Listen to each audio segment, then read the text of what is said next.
can trust them for quality service and expertise. NextGen is your whole home comfort provider, offering plumbing, AC, heating, and electrical services. Schedule a visit today and learn all about the benefits of cleaner water and total home comfort. We're talking whole home expertise, financing options, 5-star service, and 7-day-a-week availability. So don't wait. Call right now, 833-3-NEXGEN today to start the benefits of cleaner water for your home tomorrow. CSLB number 1011173. NextGen, here for you now and for years to come. NEXGEN, call 833-3-NEXTGEN.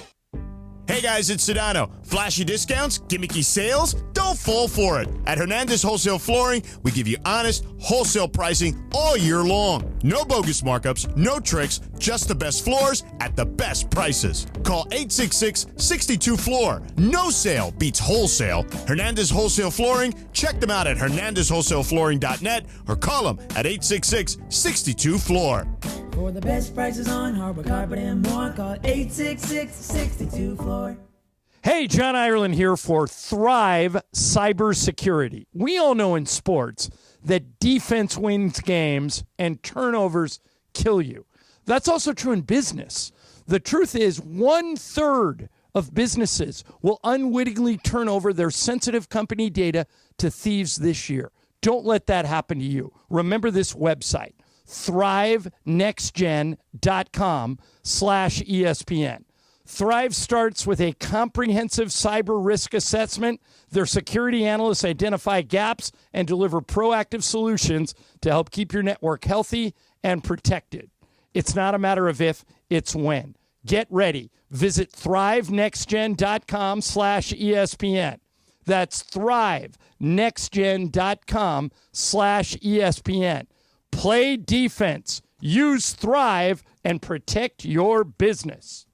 Hey guys, have you checked out the all-new Park West Bicycle Casino? Just 9 miles from downtown LA and near the 710 freeway, it's completely reimagined with new ownership, renovations, and upgraded amenities. We're also home to California's largest card room jackpot ever, $3.7 million.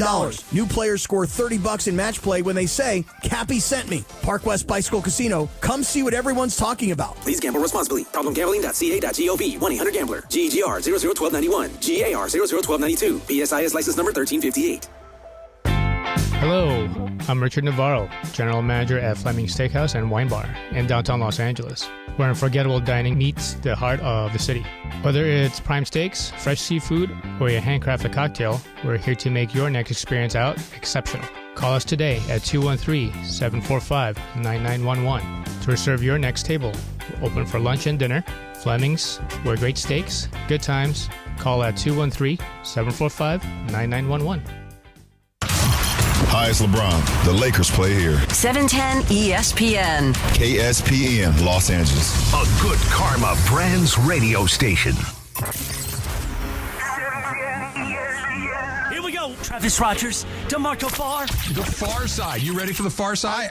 I'm in the far side. You're in the far side. Go. Welcome to the Travis and DeMarco Show. So let's get to the fun, shall we? The Travis and DeMarco Show right now. Yeah! Not the Travis and DeMarco Show today. Well, at least not exactly. Bert Duran. Yeah. In for DeMarco today. Go. What's up, Bert? What's happening? How you feeling? With an I. B-I-R-T. B-I-R-T. Yeah. D-U-R-I-N. Oh. Okay, good to know. Yeah. Good to know. Thank you for bringing Father's Day donuts today. Yeah, I had to stop by. Every time I show up to the Travis and DeMarco Show, I always bring goodies. You do. That's Jorge knows, the Latino culture. You never show up empty-handed. Is that like bad luck or is it just politeness? It's rude. Okay. Yeah, no, that's fine. It doesn't matter what you might only have one beer, but you brought a beer. You brought a beer, right? All right. You show up with a 6-pack and there's like a couple missing. Yeah. At least you brought something. You brought enough. Or so, something. So I wasn't going to bring donuts because I know you're healthy and you do your walk. I have not had a donut in a long time, but I had one today. Yeah, but I realized my amigas that are doing the tamales are probably not working right now. So because of what's going on. So let me go get the donuts for Travis. And I saw at Krispy Kreme, they had the Father's Day plaid ones. Yeah, they got like sport coat donuts. I'm like, who's a perfect multi? Yeah, that's a perfect for Briones and you, Trav. Did you take one down, Jorge? I already did. I was thinking of getting the second one. Do it. There's 12 for a reason, bro. I had the one that's chocolate covered and filled with whipped cream because a Krispy Kreme isn't sweet enough. You need to stuff it with whipped cream. And I never go, but I'm like, today. let's go. Right off the 91. How's the line? How's the line? It wasn't that bad. It's a drive-through. The one in Gardena, right off the 91. Okay. So there. And you just say, give me whatever you got in there? This was great advertising by Krispy Kreme because I saw the picture. Oh, right? like a Father's Day it's special? A Father's Day. That's exactly what it is. It's called Dough Nuts, right? like Simpsons kind of. Yeah. And I saw it. I was like, no, I'm not going to get it. I'm going to get it assorted. I'm not going to get it. And I got to the speaker and I saw the picture again. Vamos, let's go. Donuts. Yeah, it's like when you go. It's like when Latinos go to Denny's. Like, give me this one. They don't even tell you what it is. They just point at the picture. Hey, those pictures will sell anything. Oh yeah, that's how you've heard these stories. The guys in the minor leagues when they learn how to speak English, the first thing they learn is ham and eggs. Ham and eggs, because when they're in the minor, this is back in the day. But a lot of them would go to Denny's after games and they just point at the picture. That's huge, bro. Especially for us when you're all loaded after leaving Sharky's and Hermosa and it's like 1:30. You're like, moon's over. That one. That one. Yeah. And by the way, you see the moon's over Miami on the menu. You see the Superbird on the menu. You're like, that looks pretty good. Yeah. I'll have that. Yeah, all of it. The lumberjack slam. All of a sudden, toast, pancakes, coffee, and orange juice, and orange juice and potatoes. Yep. It's like, and then you wake up at 7:00 to go to work the next day like a champ. Oh yeah, in your 20s. And the pancakes in the passenger seat. Yeah. The syrup.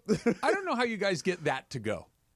Like the giant breakfast to go, I need to eat it right there, right on the spot. I do not have the discipline to put it in the box and get it home. I just can't do it. The reason we did it is because, Omar over there was too drunk. Yeah. And we don't want him to puke, so we got to take the pancake so he can eat it on the way there. Yeah. So that's how you end up taking This is like a prophylactic pancake stack. You're like trying to sober up at 4 in the morning. Yeah, that kind of thing. Or also, you also didn't know, again, these are in our 20s, Travis. You also didn't know that you were getting kicked out of Denny's. So you got to, by the way, be pretty damn out of control to get ejected from a Denny's at 3:00 in the morning. Yeah, my boy Super Steve. I had to kick people out. I used to work at one. Oh, did you? Oh, yeah. Yeah. One right there in La Puente, Valley and Hacienda. So this is why exactly he's got some kitchen game. He learned a lot of the trick. Cold water in your batter to make them fluffy. That's right. Yeah. Oh, you worked in the kitchen? No. I started as a host. Then I went to server, and then late at night, when the cook was on break or the cook, had to go to the restroom, you get people coming in there. It's like, hey man, start me out with a sampler. So I'm cooking at the same time. The mozzarellas. Yeah. The nachos, the zesty nachos. Oh, those are good stuff right there. Denny's is just, it's there for you in your 20s. There's no need to be there now. It's still there now. You have not gone to a Denny's. I 100% have been to a Denny's in the last month. Why? I brought him a Superbird last time. Yeah, because it's good. That's why. The health journey you're on, being healthy, eating right. I didn't change my diet all that much. I've just increased the exercise to a artificial level. I still eat the things I like to eat, and Denny's is one of those things I really like to eat. You told the lovely Susan, your bride. Yeah, she won't go to Denny's with me, but my kids will go. Oh, okay. Yeah. I thought your kids would have a more sophisticated palate. No, they do, but they also like Denny's, and they'll go. Susan doesn't really eat like out breakfast. Yeah. Like she doesn't like to go to breakfast. She likes to go to lunch. She likes to go to dinner. Going out to breakfast is not. Brunch is a jam right there for me. She's really not even that. Like she's not a huge eggs person. She's not a pancakes person. That's mimosas? not her jam. Well, mimosas, of course. Yeah. Of course. That's her breakfast. But my kids, they will mess up a Grand Slam. They will absolutely go in on that. See, I haven't gone to Denny's in years, but every now and then, because I'm not a big breakfast person in general, because I'm running around. My first meal I try to have around noon, but every now and then I have that el antojo. I don't know how you say it in English. Yeah, you're craving. You have a craving. All right. We're Norm's. Oh yeah, because there's one at the Carson Mall. I go to that. Steak and eggs at Norm's is for not the worst thing ever. Yeah. So I go and sit at the counter. The coffee is jamming, and that's usually where I do the baseball. Oh, the grid. The grid. Yeah. I'll do that there, and then the one in Carson by the mall. It's always good because you have the older gentlemen that are retired. Yeah. And then they're talking sports, and they know who I am. We start going back and forth. And I'm like, damn, this is cool. I'm becoming that guy that goes and sits at the counter by himself and talks sports about 1970s. And you're looking for conversation. Yes! It's not that's the biggest change is that the older you get, the more not like at first you're like, I just want to eat, I just want to get in here, I want to get out, I want to go start my day. And then it's if someone starts it with me, fine, whatever. Yeah. And then you hit the point where you're actively looking for it. That's where you are. I'll go there about 8:30. I'm there, right? Okay. And you'll love this, Trav, because they're in there. And these two gentlemen, they're there every couple of days.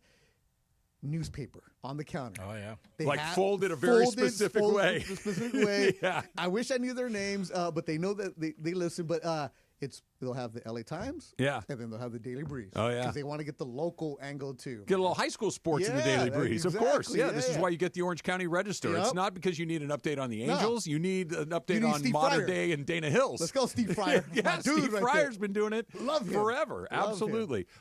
Okay, so here's a question. Why is sitting at the counter by yourself so much better than sitting at a table by yourself? Because it is. Like when you go into a place, and it's like diner specific. Yeah, diner. If you go to a place and you get to, or even if you go to a restaurant, you sit at the bar by Yeah. yourself. Why is that so much better? Because it just feels. Because there's a TV in front of you. Is that what it is? Yeah. Well, at Norm's you don't, but for the bar, there's always a TV. Yeah, but okay, but like at Norm's, at Denny's, when you sit at that counter, it feels. I don't know. Do you feel like a truck driver? Like, why does it feel so much better to sit there at the counter? You're going back to your truck driver roots right here. I'd be such a good truck driver. Yeah, we know Beto. this.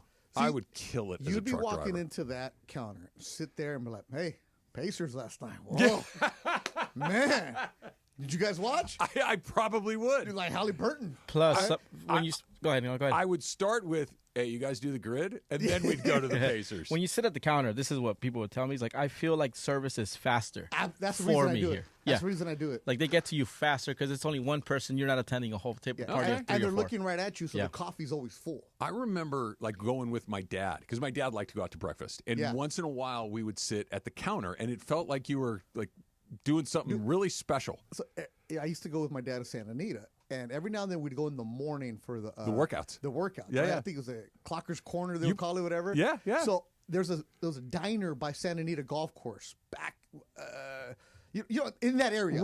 Not Leroy's. I don't know Roy's, what it is. I was in Rods. elementary. It's Rods. I was in elementary, Yes. right? So we'd go there and wait for the 1 o'clock, first post. Yes. So I remember sitting with my dad. It was only a couple times, but I knew that my feet did not reach the ground. The ground. Yeah. And I was like, this is so cool. I'm Yes. like swinging my legs back and forth, looking at the daily racing form, like those kind of things. Can you read the form? Oh, absolutely. Yeah. Well, who am I asking? Of course you can read the form. I used to go buy the form from my dad when I was like 8 years old because there were certain liquor stores that would have the Daily Racing Form logo on the side of the wall. Yeah. So that's how you knew that they sold the Daily Racing Form. There. It was the silhouette of the horse. It was like a newspaper that had every single race coming up and it had And every single detail. It was basically a math book. Yes. Like when you would open it up, if you didn't know, you had to, it's almost like speaking another language. Yeah. You had to understand, it was all these fractions and all of these different Quarter weird mile little at numbers. times, Yeah, where it they was play. wild. So my dad would drive around on Saturdays to go find that Daily Racing Form. Oh, yeah. and there Tony's Liquor on the corner of Huntington and Baldwin always had the form. There it is. So for us, there was one in Lomita. Okay. So you'll love this one, Trav. You probably used to check out Los Al a lot too, didn't you? Oh, if we did well at Los Alamitos, right down the 605 to Los Alamitos, right? And the best part is Los Alamitos, there was an In-N-Out in that area back in the day, right? This is like the 80s. So there was so if we won at Los Alamitos, I was getting In-N-Out that night. Oh, there you go. There it is. The winnings went into and double if we doubles. did it, well, mijo, tomorrow, don't tell your mom we lost. That's great. Because it was in our house, it was the younger kids, myself and then my two younger sisters. So my mom would always say, just go with your dad, go with your dad, go with your dad. So if my dad wanted to go to the track, he's like, he's not taking the three kids. So I was just the one tagging along. As an Arcadia Apache, somebody who grew up in Arcadia, you could hear the call of the race from my backyard. Trevor Denman. So you could hear Trevor Denman. You'd hear the dun dun dun dun dun dun dun dun dun dun. You could hear it, and then you would hear the bell. And then you would hear Trevor Denman call the race. Like if we're playing wiffle ball or shooting baskets in the backyard, you could hear the race from our backyard. We were right there. And away they go. And away they go. Yeah, South African. When we were in high school, and I was never, like, I don't follow horse racing super closely, but I had a lot of friends who really were super into it. A lot of jocks went to Arcadia High School and all this thing. Guys would leave at lunch to go place bets at Santa Anita and come back for the second part of the day. What's the problem? I'm just saying you would have fit right in. Oh, yeah, absolutely. You would have fit right in. That was it, man. That's why when we go to SoFi, I'm like, this used to be Hollywood Park right here. This is where the paddock was at. Remember they used to have harness racing at Hollywood Park? Yes, they did. Yeah. Yeah. My grandfather worked for Hollywood Park for a while when it was the harness racetrack. Wow. And in fact, that's like the chariots where the guys sit in the little basket at the back. Like that Rodney Dangerfield movie, Easy Money. Oh, yeah. Easy Money is a throwback. Yeah. That's like from 1980 or when something. He jumps into the dirt and beats up the jockey who put his heels down so he wouldn't win. It was a winner. Anyways. Emily finally joined us here this morning. yay. Buenos dias, Emily. Roars. Roars. Oh, yeah, you're Roars. You're Yeah. Buenos dias, Jorge. Buenos dias. It's all the same. I know. Me and Jorge are so similar, you'd get us confused. Well, I like to mix it up. I like to keep you guessing. La Emily, yeah. La Emily. Amelia. That was my Spanish name when I had to do that in high school. Take Amelia? Spanish in high school. Yeah, you'd have to make your name Spanish. There's no, like, Esteban is Steve. There's no Travis equivalent, is there? Travis, no? El Travis. El Travieso. Yeah. Travieso is like, like Matthew little Mateo. rascal. There's no John Juan. There's no Travis equivalent. No, we don't have Travis. Yeah, okay. Now, the next generation, there's Travis Sanchez is out there. Travis Rodriguez. Yeah, you have him. All right. We were assimilated. Jason with a Y. Jason No, Chavez. Jason. Jason. Nah, he's Dominican. I got a lot of questions about that glove on your desk over there. What up, 44? Yeah, dude, that's a nice glove. Yeah, I don't know if I'd choose that color palette, but I love the glove. Feels good. It I was like, feels is this really Pride good. Month glove? No, it's free glove. It's, well, Beto, the king of the hookups, has a hookup at the 44 Glove Company, and those are legit gloves. Remember we got those bats from Rudo? Yeah. I still have mine, Yeah, I still Rudo. have mine, too. Yeah, my man in Connecticut. Yeah, He's yeah. out there, yeah. They're good bats. Yeah. They're very good bats. Speaking of, we got to talk a little bit about the softball game and why you're not there. I have to try to recruit you to Team Cappy because we're going to get housed. We're going to get absolutely murdered, and we need your bat. And now I'm responsible for taking over your pregame, your tailgate, the whole that's issue. hard.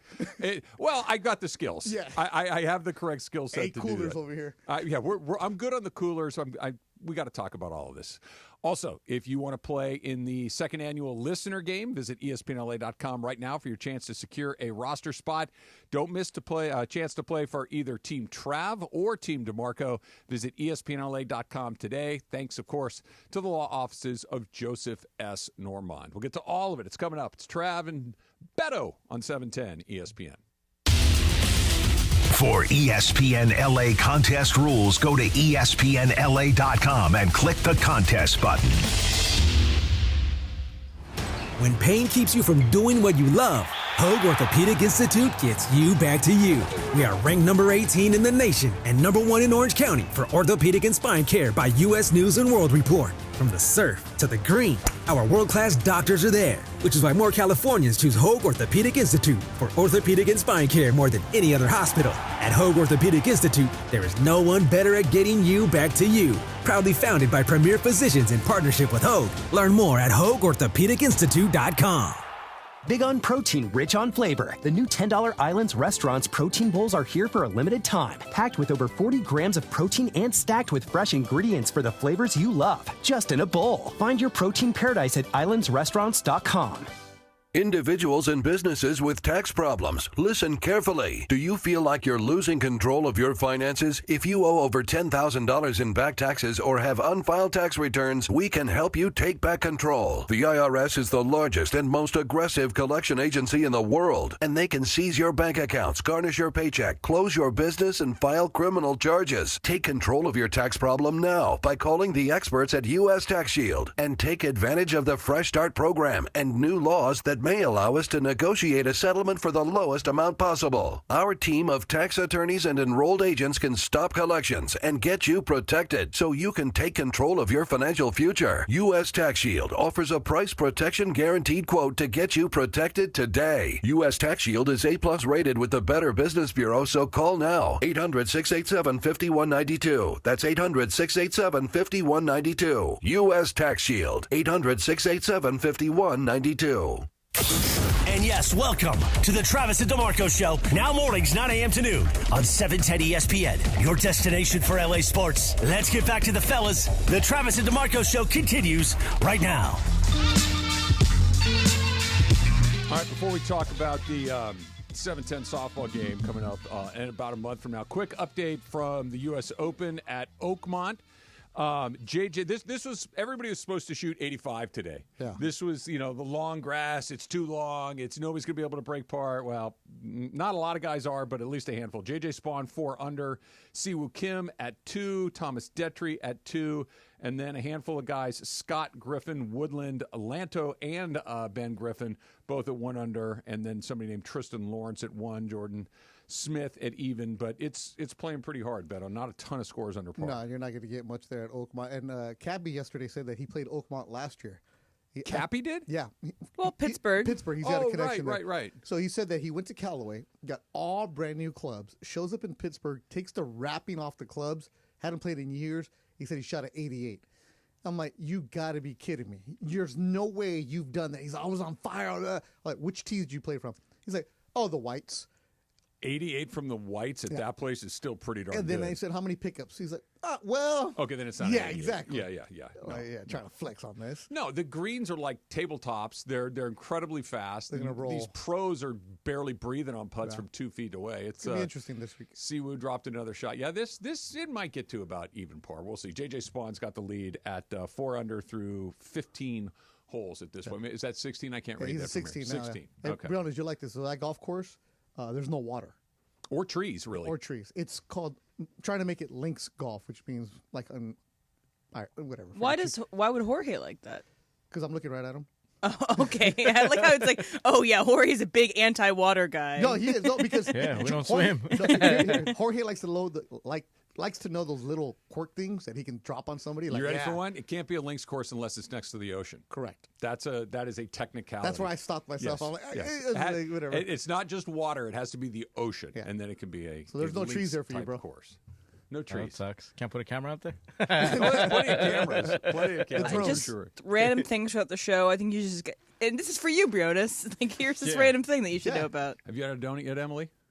I just took one down in like 30 seconds. There you go. Yeah, it was good. Which one did you take? I took the same one that you had. Okay. Because you needed the chocolate Krispy Kreme needed a little extra whipped cream stuff So inside. that was my thought process. My favorite kind of donut is like the cake donuts, like the smaller cake donuts, and like Krispy Kreme doesn't do those really. No. They have the chocolate ones, but it's not as often. So if I'm gonna go any Krispy Kreme, I'll do the ones that have the filling in it. When was the last time you went to Denny's? Is that a ask? Yeah, you asked. Ask him. 2022. You guys are missing. Oh, yeah, I'm telling you right now. I was there last weekend. Yeah, you and I. Shout out to Luis, Celia, Julie, everybody there. You and DeAndre were hitting some Denny's the other day. I come down to the parking lot. I hung out here. I had something to do, so I left about half an hour or so after I typically do. And I go down. I get out of the elevator, and I'm walking to my car, and I see Jorge and DeAndre like standing next to my car. Was that DeAndre's car? Yeah, it was DeAndre's car. Yeah. So he's parked right next to me. I'm like, what are you guys doing? And they're just mowing this huge box of Denny's on the back of the car. Yeah. So my guy Luis is off Hacienda and Valley. Like DeAndre, I'm like, yo, I'm hungry, bro. Like I gotta stay a little longer. I got something to do over here. You mind stopping by for lunch? I'll hook you up. Yeah. And he's like, yeah, send me the address. It's on the way here. So he pulls over, goes to Denny's, meets my boy Luis, and Luis gives him the food, brings it here, and I'm like, you know what? I think Travis still here. Bring him a Superbird. So bring him a Superbird. Nothing shady about, hey, DeAndre, just pull off the freeway, pick up a bag, and keep going. Knock twice on the back door and wait for him to come back and the whistle. again. Emily, you like my hoodie? Yeah, you're in uniform today. Yeah, I'm in uniform. Yeah? What's significant about it? That's what Travis wears every day. But yours is a different kind of sweatshirt. Who's the manufacturer? Bill. Bill. Okay. With a Y. Built with a Y. BYLT. Yeah. I mean, I'm in my uniform too. Yeah, that's standard. You guys like my button-up shirt? Yeah. Well, I mean, if you're gonna work with Travis, you got to bring in a hoodie. Well, a t-shirt hoodie. Yesterday was my first day back in uniform in 2 weeks. Oh wow. Because I had 2 weeks of non-Travis uniform because DeMarco challenged me, so I had to go 2 weeks. And I had to go shopping. No, I had to re-rack a few things and go to the cleaners a few times, but I got myself a box of golf balls for winning the bet. Oh, okay. So that's not nothing. And going to the literal cleaners, not the term going to the cleaners. No. I went to the dry cleaner to pick up my laundered shirts. Okay. Yes. When the Pacers keep going, I'm gonna buy some more. Did you watch that last night? Oh, did I? Did you cover? Yeah, absolutely. Okay, that's all absolutely. I was like, why do you care about the Pacers and the Thunder? And then I know why. Also, I'm really into it. I like it. It's good basketball. It is. Don't be old man Travis here. You're watching really young athletic players. Is it elite basketball? No. Is it fun to watch? Yes. Yesterday was a fun game to watch. Yesterday was a fun game to watch. Yeah. I agree with you. I don't know if it was particularly well played at the end. OKC just did not do right. Dude, did they just decide, hey, it's the fourth quarter, let's not run a single play? It was completely chaotic. From about 8 minutes to the end of the game, it felt like they were completely on tilt. For a team, what did they win? 68 games during the regular season. Wow. They've kind of kicked everybody's butt through the postseason for the most part. They look discombobulated. They look disorganized. They look frantic. Quite frankly, they looked tight. Yep. And Holmgren looked like he was about to die. He was completely out of gas. It was fun to watch. It was exciting because it was close, but I don't know how well played it was. Yeah, it wasn't elite, but it was a fun game to watch in the finals. And the thing about this is OKC coming into the playoffs, when they had the lead in the fourth quarter, they were 61-2 this year. Yeah, 61-2. In the NBA Finals, they're 1-2 when they had the lead in the fourth quarter. Like they got outscored. What was it, like 38? 32-18. They got outscored in the fourth quarter. And you're right. Those last 8 minutes. You look at OKC, wait a minute, which team is the one that's supposed to be the favorite right now?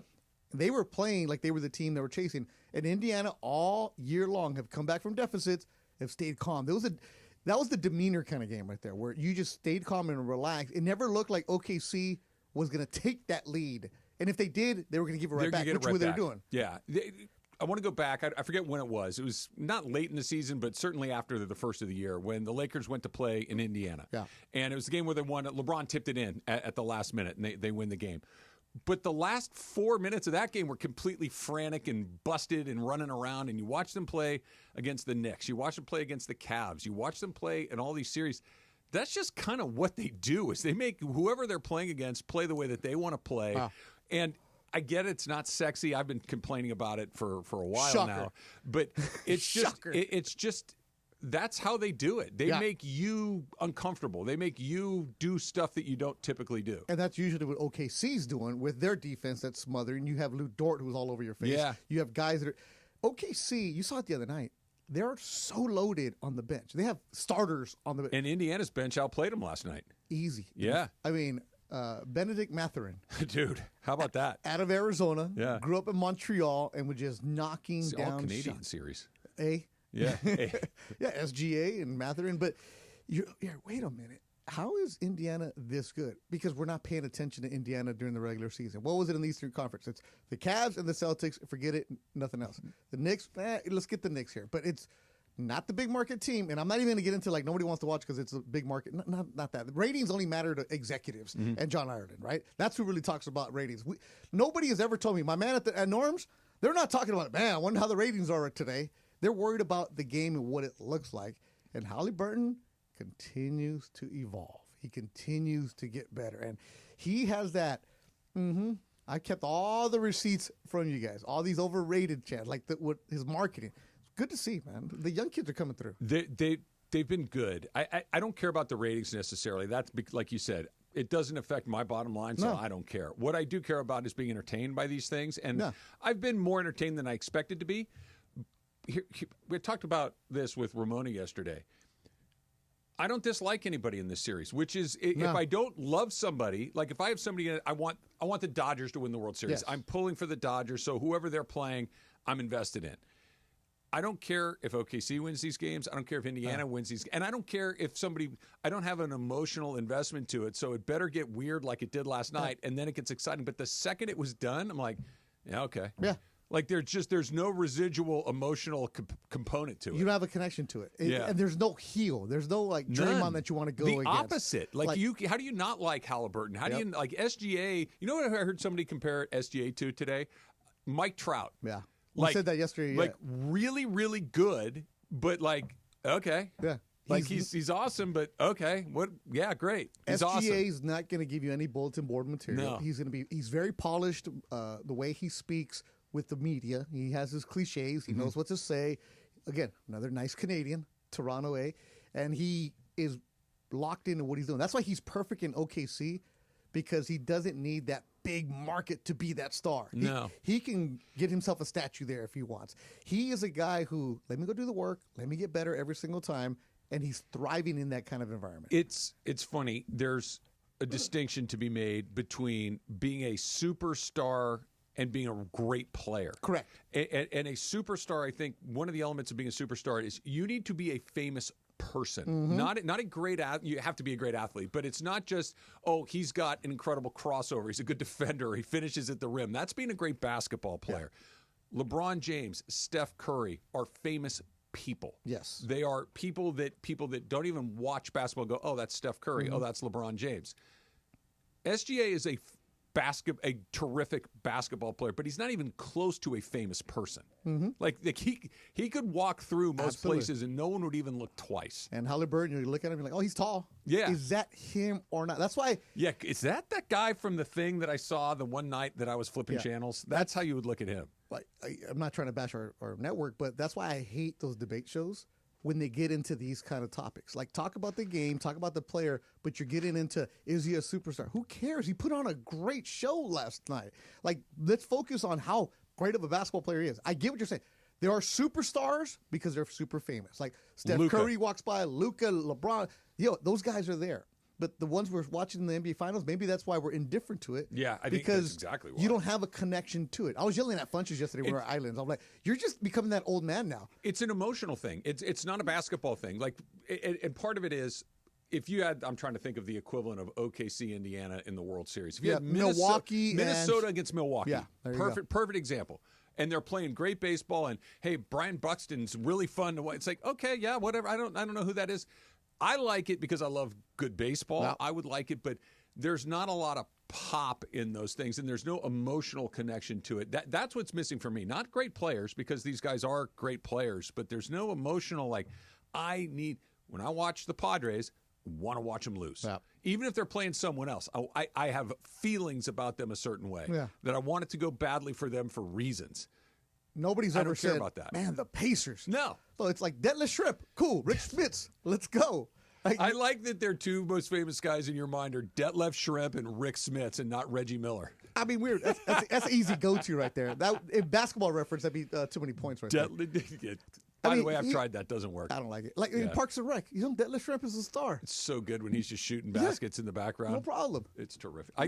You're a Parks and Rec guy. Catches me by surprise. As a guy, I remember I grew up at the park. I used to be a Parks and Rec worker for the city of Carson. What was that game that you would Caroms. play? With the pool cue and the checkers. Yeah. That's what it was called, Caroms? Yeah. And you had to shoot it into the pockets? Yeah, it was like little golf game. That was awesome. Yeah. And then where'd that ever go? They're still there, probably. Probably the same ones from the 70s. Absolutely. He had a red one and a black one, yeah. And then the white one was the one that you hit with. Yeah, it's like the cue ball. Yeah. We should bring a caroms board in the 710. Oh, I'll get one. I'll just go take one from the park right now. All right, ESPN LA 710 and Children's Dental Fun Zone present the T-Ball Tee-Off, part of ESPN LA's 4th annual All-Star Friday Night. That is happening July 11th at the West Covina Sportsplex. Kids ages 7 to 12 can swing big and be part of the All-Star action. You can sign up right now at ESPNLA.com. Click on the T-Ball Tee-Off card and find the sign-up for your designated age group. Children's Dental Fun Zone, sparkling smiles, happy kids. I want to talk about getting you on Team Cappy for the soft. Speaking of our annual All-Star Friday Night, you will be missed, especially on my team. That's coming up next. It's Travin DeMarco. Beto's in for DeMarco on 710 ESPN. The most followed sports radio station in the world. In the world. That's right. In the world. 710 ESPN. You know it. Yeah. Tell your friends. At ESPN Los Angeles on Instagram, Facebook, X, YouTube, TikTok, and Twitch. We're naturally entertaining. Yes. LA's mega sports station. 710 ESPN. All right, listen up. Whether you're out for a walk, hitting the gym, or just tackling your day, in this LA heat, chafing is no joke. Take my word for it. That's why you need Highlands Chafing Relief. This stuff is a game changer. Goes on like a cream, dries like a powder, and stays put even through sweat and water. No greasy mess, just all-day protection. If you've already got some chafing, Highlands soothes it fast with aloe, shea butter, and tea tree oil. Don't let chafing slow you down. Grab Highlands Chafing Relief at Walmart or Target right now. Do you know a high school senior who's a true all-star on the field, in the classroom, and in the community?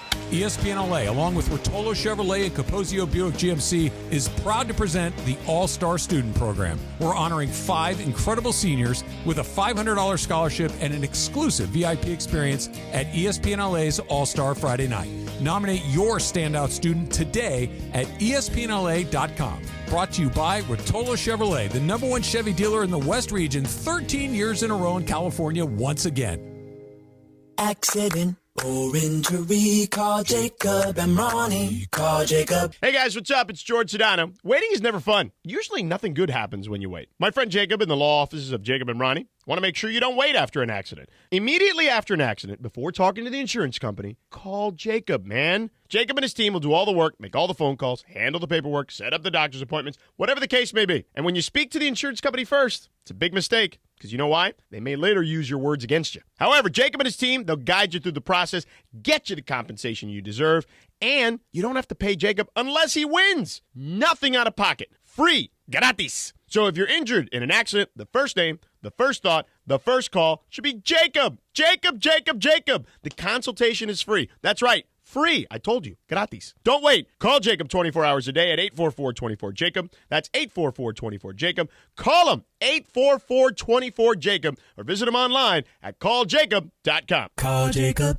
Need assistance with door and window projects? The Home Depot can help. From inspiration and materials to ordering and installation, our free Millwork virtual apron service can get you moving and doing. Plus, we speak Spanish too. Our associates can help you tackle complex jobs without you leaving the job site, saving you time and money. Call us at 1-833-HD-APRON or visit homedepot.com/MBA. The Home Depot, how doers get more done. Another checkup? Why are so many people getting new puppies? Dr. Kim's veterinary office is littered with cuteness. We are booked solid for weeks, but who can say no to a puppy, right? Oh, good boy. She needs to find extra vet techs to get those pups some extra love. I need Indeed. Indeed you do. When you sponsor a job on Indeed, candidates can find it easier, so you can hire easier. Redeem your $75 credit at Indeed.com/credit. Terms and conditions apply. And yes, welcome to the Travis and DeMarco Show. Now mornings, 9 a.m. to noon on 710 ESPN, your destination for LA sports. Let's get back to the fellas. The Travis and DeMarco Show continues right now. Every time I see a name that I'll say out loud, you'll be like, oh, I know that guy. Or you know his nephew, or you know his dad, or something like that. You ready? Yeah. Alvaro Ortiz. Alvaro Ortiz from ESPN? No. Oh, that's Alvaro. What's his name? He is currently tied for 17th at the U.S. Open. From Chile. No, he's Mexican. From Chihuahua. Joaquin Neiman is Chile. Yes. Yeah. Alvaro Ortiz, he's Guadalajara, I think. Guadalajara, Chihuahua, one of those. Yeah. Oh, yeah. Oh, that kid, yeah. Do you know him? I don't know him, but I know of him. Okay. Yeah, he's... I was thinking Alvaro Martin, the ESPN broadcaster, is doing the finals. Alvaro Ortiz is 2 over at the U.S. Open through 17 holes, so he's going to post a score. He's in the top 20 right now. Let's see. He played at Arkansas. He's only 29 years old. Okay. From Guadalajara. Oh, he's a fresa. He's a either that or Spanish phrase is a strawberry. It is. Yeah. It's so fresa is a way of saying you're a fancy guy. Fancy. Okay. You're a little. He would wear. Oh, bougie. Yeah, there you go. Okay. He wears like those sweaters around his neck. Oh, he's like a country club kid. Yeah, Guadalajara Country Club was where he grew up. Okay. Yeah. Okay. Well, there you go. Fresa. Well, I heard them like that means I don't speak Spanish, but I got a handful of words that I know. I know strawberry. Yeah, fresa. You a fancy guy. And next time you see him, I was like, hey, fresa. No, I'm not going to do that. No, you don't say it to their face. You just talk about it like, I love fresa. This is one of these things like... not fresa. I trust you. No. So cool. every once in a while, you'll tell me, say this word. Oh, yeah. And I will say it because I know you're not going to walk me down the wrong street. Well, that's why you have to wait for your perfect time, Jorge, to walk him down the wrong street. Well, that's a good point. That's a good point. Why aren't you playing softball? I'll be out of town. Oh, you doing a fight? I got a fight in Dallas, I think, or New York, one of those. But yeah. And it's going to pay the bills? There's a reason. Like, why do you work? Which fight do you work at? It doesn't matter, bro. Like, they're paying me a lot. So I'm going to go. Look, I can't. I have no compelling Can you match, counter. Travis? No, that's what I was trying to figure out. That's exactly. You are exactly right. I was and trying you know to how much figure I get paid for this show? Let's just say my per diem is more than this show. Right. I was not going to try to match. I was just hoping it was like, I don't know, you had somebody's birthday party you were going to or skip something that. like that. Family stuff, I'll skip. Okay. Yeah. So you're actually working. Oh, yeah. Have you looked at these two rosters? I tried to make the rosters even. So I sent Travis and Mason my rankings. Cappy, you're talking about. I mean, Cappy, yeah. Whatever, whoever they are. I sent the captains my rankings. The Beto Kuiper big board. Okay. And I had you proper. I didn't have you over. Let me ask you where you had me, because I the last 2 years we've done this, I've been drastically overdrafted. I had you 5th overall. It's because you play Travis Goes Deep every single day. Well, I mean, it was pretty cool. Does Travis go deep? Travis goes deep!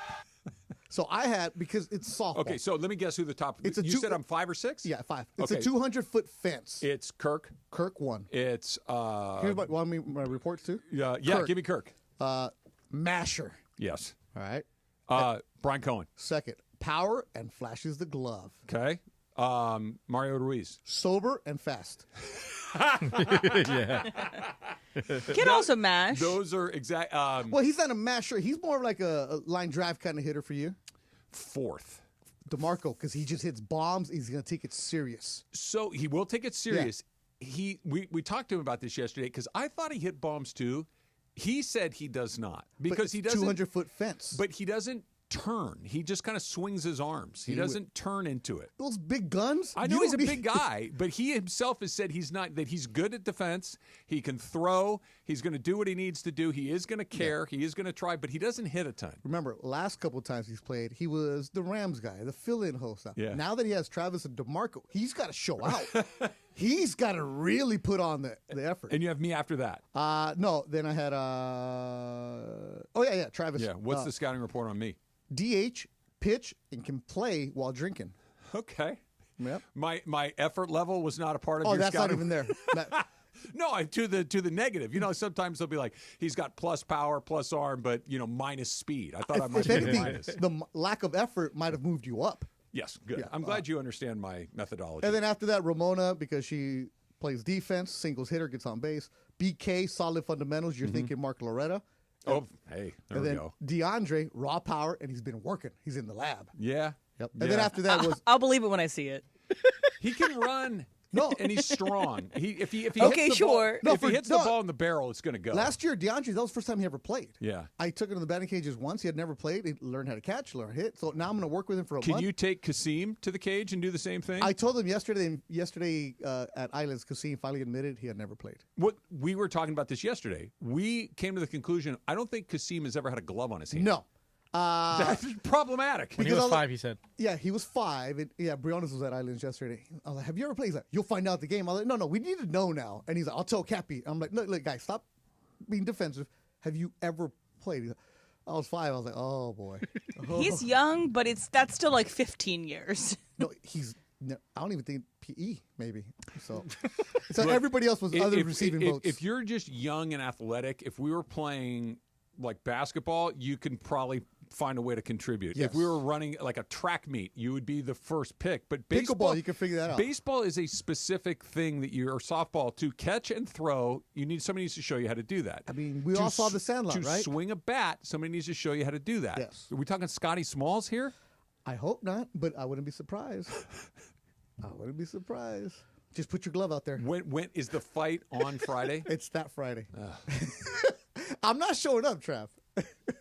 Plus, he's got to be a weigh-in on Thursday. I got to see if there's like an NIL foundation that I can put together to try to get you to come in. And if it was, I would play on Team Mace because I'm Team Mace all day. No, you're not. But I mean, I was trying to think of a way to say that. I'm like, that's just not true. I am because, no, you're not. I am because the team he drafted. Oh, loaded. No, he's got the better squad for sure. But you're not Team Mace. I'm Team Mace all day. Stop. All day. Because he's listening. I know. He's a loyal listener. I appreciate that. But we need the Beto Duran, Bert Duran energy. We need your cooler. We need a lot of things. You just need my truck. I have a truck. Oh, yeah. From where? Rotolo Chevrolet, right off the 210 freeway, Sierra Avenue exit. You can't miss it. And if you can't get into the store, you can go online at rotolochevy.com. That's ROTOLO, rotolochevy.com, and tell them that Travis sent you. Yeah. Okay, so we're going to go to my boy Al Q's spot in Pasadena, the batting cage. Uh-huh. He's going to take care of us there. So we're going to have a couple of workouts there. And then Funchy said he wants to be MVP. Fun. Of what? What does he want to be the MVP of? Of like good because times? I thought we were talking about the softball game, and that's just not going to happen. I said, Funch, how about most improved? The MIP. How about most improved? So Funch, I'm going to take him to work. We're going to go do the Fulton stairs. I'm going to have him run up and down. Then we're going to hit some ground balls to him. It's not a fitness level for Funch. Funch is I just want to have him work out. It's the coordination level. Yeah, no, what I'm going to do is, you can recalibrate his hand-eye coordination, it's not going to happen. See, that's what you hate him on, my boy. There's a month-long boot camp, and then DeAndre, give me a month with him. No, he's Pedro Serrano right now, but we'll get him. That's a good call. We'll get him, though. You got to get him Joe Boo. DeAndre was boxing for a while. Yeah, I took DeAndre. He's what does boxing have to do with baseball? If we were projecting on futures, DeAndre would be a high draft pick. Yeah. Based on if we were going to try to have the winning team in 2029, DeAndre might be the first pick. DeAndre, I'm going to have him be MVP. Hating on you, DeAndre. No, he's going to be fine. He's going to be fine. Bernardo Osuna's listening, our man from ESPN. Oh, nice. Bernie, you want to play? Travis needs you on his team. We will take whatever you need. I'm actively recruiting Armando Rojo from Rotolo Chevrolet. That guy was a ringer. I know, and I need him on our team this year. I need Christian Alizade on our team. He was really good last year. I need the guy from Dental Fun Zone. He needs to be on our team this year. Oh, wait a minute. You're allowed to add ringers? We have to have because partners play in the event. So we need to have the partners that we know are really good softball players on our half of the draw. We need to have tryouts for these guys so we can rank them and see who goes where. No, Armando comes to my team. We need compensatory picks. Yes. Rule 5 draft here? Armando from Rotolo Chevrolet, who is a friend of mine, somebody I've known for a long time. He is a really good softball player. He had a couple bombs last year. He did, and he needs to be on my team. Well, then I need a truck, too, while he's at it. I'll help. I'll give you his number. We can do it. We're going to check in with Yates here in just a little bit. He's out in Omaha for the College World Series. Nice. He will join us coming up next. It is the Far Side, Clinton Yates edition. That's next. It's Trav and DeMarco. Beto's in for DeMarco on 710 ESPN. Steve Mason and John Ireland. Mason and Ireland. Next at noon after Travis and DeMarco. By the way, I was mobbed by listeners when I walked over to LA Live. So many For people what listening reason? to the show. Just fans of the show. Oh, okay. So I was mobbed. Both of these guys listen. To me, that's a mob. Somebody yelled at you at Slay? That's true. He stood up at Slay and said, "I'm a P1." God bless you, sir. God bless that guy. OGs of LA Sports Radio. That's Mason and Ireland. On 710 ESPN. Hey guys, it's Sedano. Los Angeles International Airport's People Mover trains begin rolling early next year as part of LAX's ongoing investments to transform and improve your travel journey. The People Mover trains will quickly move guests between their terminals and our new consolidated rental car center, metro trains and buses, economy parking, and Kiss and Fly lot. The trains will make it simple and fast to get to your LAX destination in 10 minutes or less, and trains depart every 2 minutes beginning in early 2026. Learn more at lawa.org/ESPN.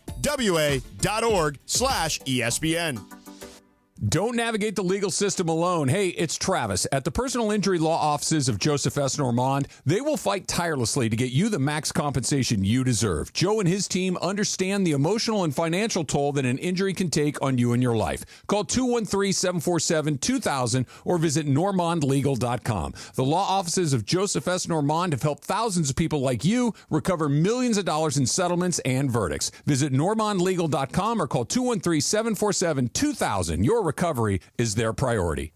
All power, zero compromise. Ego cordless outdoor power equipment features advanced lithium battery technology that exceeds the power and performance of gas without the noise, fuss, or fumes. From mowers and trimmers to blowers and pressure washers, one battery powers over 90 tools. No wonder it's the #1 rated brand in cordless outdoor power. Power beyond belief. Visit egopowerplus.com to learn more or to find an Ego retailer near you. That's egopowerplus.com. In a world parched for excitement, one drink will emerge. Twisted Tea, the refreshing thrill ride of flavor. Recreating its classic role as the hard iced tea that goes down smooth. Twisted Tea doesn't just taste like real iced tea, it's made with real brewed tea and a 5% kick of alcohol. Taste the adventure with Twisted Tea Hard Iced Tea. Keep it twisted. Twisted Tea Brewing Company, Cincinnati, Ohio. Please drink responsibly. And yes, welcome to the Travis and DeMarco Show. Now mornings, 9 a.m. to noon on 710 ESPN. Your destination for LA sports. Let's get back to the fellas. The Travis and DeMarco Show continues right now. You unlock this door with a key of imagination. Beyond it is another dimension. A dimension of sound, a dimension of sight, a dimension of mind. You're moving into the land of shadow and substance, of things and ideas. You've crossed over into the far side. I'm in the far side. You're in the far side. Go. It is the middle ground between light and shadow. Do you know what helped? 4 or 5 hour ride. I jumped in the ocean. It helped. Between science and superstition. I gotta feel quick. I gotta feel quick. I gotta feel fast. I want to feel naked out there. And it lies between the pit of man's fears and the summit of his knowledge. The far side. All right, so DeMarco's got a few days off. Clinton Yates is usually in here around now. He's on the road at the College World Series in Omaha. He's going to fill in for the far side today. So how is it out there, Clinton? Well, I know you love the College World Series as much as anybody. Is it ready to go? It's ready to go. I'm watching the Oregon State Beavers take BP right now and do some IO drills. Everybody's kind of getting to town now. You know, the tournament doesn't start until tomorrow, but they do all the media day stuff and all the workout days as well today. So I sent you, Beto, that picture. Yeah. But that picture was, just so you know, that's where they're doing all the, like, special shots for the television production, you know, so they've got that camera on a dolly. But the funny part about it is that that's in the basement of the stadium, the bowels of Charles Schwab Field, and they're also using a fog machine. So the entirety of the bottom level of this stadium has got fog all over the place. They got these huge fans, and nobody can see anything. It's really funny. Hey, who was that player that you took the picture of from Louisville?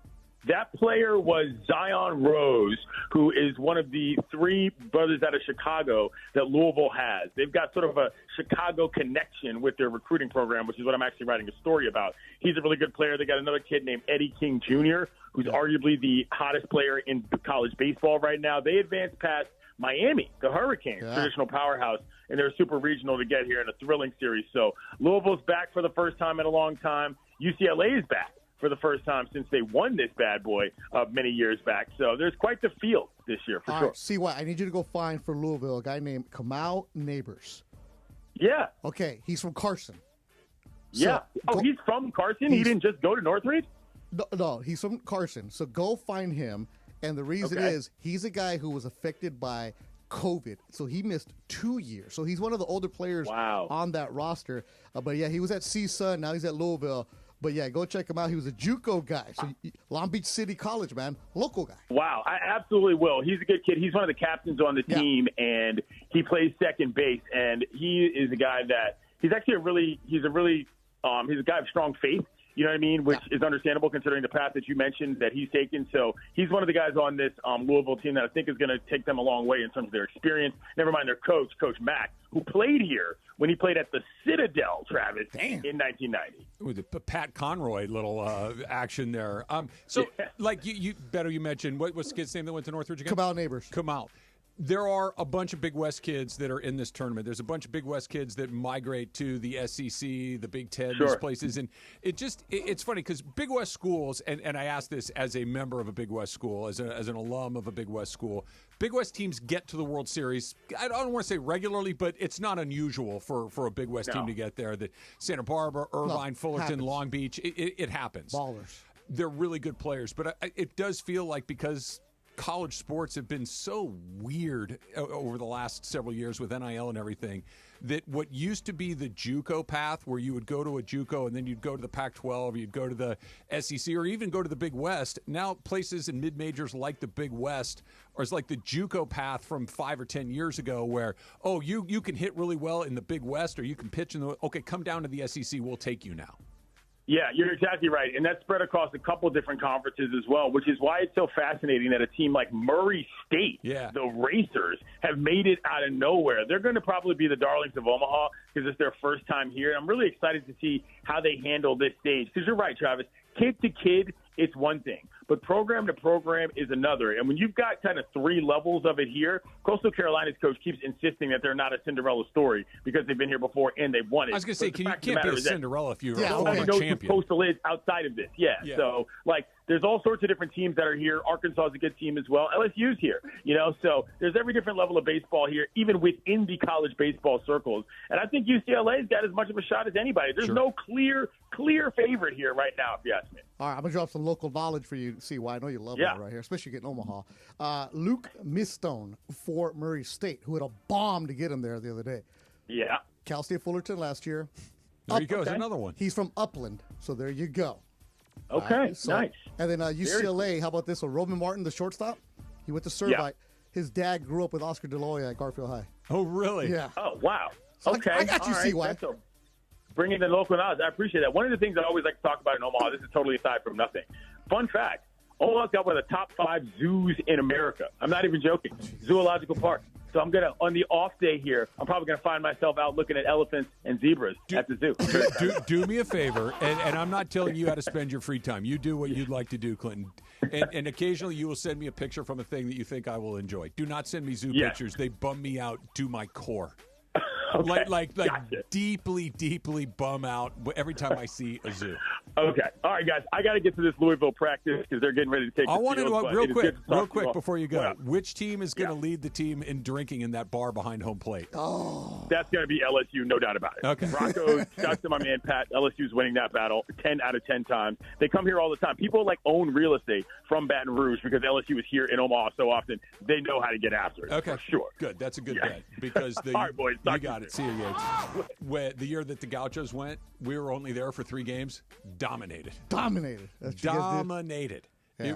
They put a little hash mark on the board at this chalkboard behind the ballpark in Omaha where you come in and, hey, I'm from this school or that school, and they'll put a little check mark. They had to add the second checkboard or the second chalkboard below us. Because it's just Jello shots, right? That they count. I think so. I'm pretty sure it's just Jello shots, so you also have to consume Jello shots, which is a lot. No. Which are gross. And I also love that Clinton comes in and he says, it's like a top 5 zoo. I'm like, I just really want to know his full rankings. I was about to I ask want to know the top 4, San where it Diego falls. Has to be number 1 because it's the only zoo that people know about. Bronx Zoo. Bronx Zoo. Is that that's not in Central Park. There's Or a zoo the Central there. Park Zoo, whichever one. It's one of the New York The Bronx ones. Zoo was the Yankees in the 70s. That's what they called the Bronx Zoo. I've been to the Central Park Zoo. It's good. Yeah. Are you a zoo guy? LA Zoo has beer. So that's pretty also cool. the Smithsonian Museum, the National Museum, National Zoo is good. No. I'm not really a zoo guy. No. I'll go on a safari, but I don't want to be in the zoo. Yeah, but safari, the animals are in their natural habitats. Yeah, I would do that. They're allowed to roam. It's and, kind of and sad. do it's terribly sad. Yeah. Look, I'm not founding member of PETA. I will eat animals. I'm not. Look, if anything, I think I've been decidedly leave your animals at home guy, right? Is that fur? This is not. This is a synthetic fiber. Zoos are a bummer, man. Yeah. They sit there like if you've ever wondered if animals have emotions, go to a zoo and you will get depressed looking at the gorilla's face. But they got the pandas. Pandas are cute. Yeah. They are pretty cute. Last College World Series right there, local guy Anthony Ianson from LSU, pitcher, Lakewood High. They're all California. Not all all of them. most of them. The NIL. We can talk about this. And he was at UC San Diego before. Of course he was. The Triton's great ballpark, by the way. You got to go check that out. There's so many different ways that NIL has, I don't want to say ruined it, but it has ruined it, has changed college sports. And we can talk about football, and this guy was at Oklahoma, and now he's at Texas, and now he's at Ohio State, and guys bounce around, and whatever. Free agents everywhere you go. Because they're getting a ton of money and everything else. But when you go down the food chain and you land on something like college baseball, the West Coast used to have some of the best teams in the country year after year after year after year. And even the mid-majors were really, really good. Now all of those great California kids, they go to the South. They go to the SEC because they get money. The money and the facilities that they have. And you're playing in front of 5,000, 10,000 people. Or do you want to play in front of 50? Maybe. You play in front of friends and family in the Big West, and you get to play in front of the entire city in Starkville, Mississippi. No brainer. No, but it stinks. You would have left Santa Barbara. Freshman year, you come out there and you deal, and then they're like, "Hey, Baylor's got some money for you, Trav." I wouldn't have gone. I've been to Waco. No, thank you. For $50,000 a year. No. Okay, can I be totally obnoxious for a second? Yeah. $50,000 would not have changed my life where I was coming out of high school. All right, how about you go to Texas? That's different. UT. Because UT's cool and fun and really good. You go to North Carolina, one of those. I would not go to one of those places just for the money. Ole Miss. No. No. You are a California kid. No. No. Georgia. Maybe. That's a fun place. Maybe. Athens. Yeah. And it's a real school. Yeah. You know, it's a place where you can actually go to school and have an experience. Tennessee, little Rocky Top. I got recruited by Tennessee. Did you really? I did. You and Peyton Manning, huh? They were terrible when they were like literally terrible. I'm like, why? And it was like they were kind of ahead of the curve. They started recruiting California kids before a lot of other places. How did Tennessee find you in Arcadia? I have no idea. In the 80s, right? Yeah. 89. Class of 89. Go Apaches. Somebody. Yeah, Somebody somebody somewhere saw something at a tournament and sent some stuff along. Here's the way. a 6'5" flamethrower righty. Wish. No, I would see this. I was misleading. No, that's what they told the kid back in Tennessee. What they didn't know is the only way I got people out is that I didn't throw balls and I had a good curveball. I couldn't throw the ball through a window. For as big as you? Not my deal. Not my deal. Misleading. I'm gonna paint the corner and get you to fish. You're a 6'5" Greg Maddox. Oh, no. I was a 6'5". Who was the guy that washed out in 4 seconds? That was my deal. that would have been my deal for sure. Where's Greg Brock? Oh my God, Greg Brock. By the way, we got rid of Steve Garvey for Greg Brock, and Greg Brock was not very good. I can say something. Yeah, the Dukes. Everybody hit 40 home runs for the Dukes. We'll talk about the Dodgers. They win the series in San Diego, and did they actually discover a starting pitcher? That's coming up next. It's Trav. Beto's in for DeMarco on 710 ESPN. LA's mega sports station. 710 ESPN. Thanks, Dad, for all the wisdom you've passed down to me that I promised to start using. Someday. Now your top reasons to visit Morongo. Father's Day freebie. Dads get a slick mechanical pencil free on Father's Day. Number 2. Billy Gardell, live July 12th. And the number 1 reason. Extreme gift giveaway.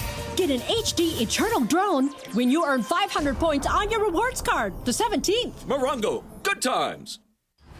When pain keeps you from doing what you love, Hoag Orthopedic Institute gets you back to you. We are ranked number 18 in the nation and number 1 in Orange County for orthopedic and spine care by U.S. News & World Report. From the surf to the green, our world-class doctors are there, which is why more Californians choose Hoag Orthopedic Institute for orthopedic and spine care more than any other hospital. At Hoag Orthopedic Institute, there is no one better at getting you back to you. Proudly founded by premier physicians in partnership with Hoag. Learn more at HoagOrthopedicInstitute.com. Everyone knows Earl Hershiser has won numerous awards for his performance on the field. But off the field, he's a great humanitarian, a true friend and partner of mine, and a real bulldog when it comes to business. Baseball taught me to work hard and respect people. Rotolo Chevrolet does both, and that's why I joined the team. Rotolo Chevrolet has been Dealer of the Year for 12 straight years. Like Earl, we know something about winning. I believe they call that a dynasty. Come see what the fun is all about at Rotolo Chevrolet. Waba Grill is an LA original, so we've got to keep it real. Real fresh with our Asian-inspired menu that's grilled to order every time. Download the Waba Rewards app today or order online at wabagrill.com. Waba Grill, keeping it real for you. Hi, this is Sean McVay of your LA Rams. The Rams play here. KSPN, Los Angeles. 710 ESPN. A good karma brands radio station. This is the Travis and DeMarco Show. Now weekdays 9 a.m. to noon on LA's mega sports station. 710 ESPN.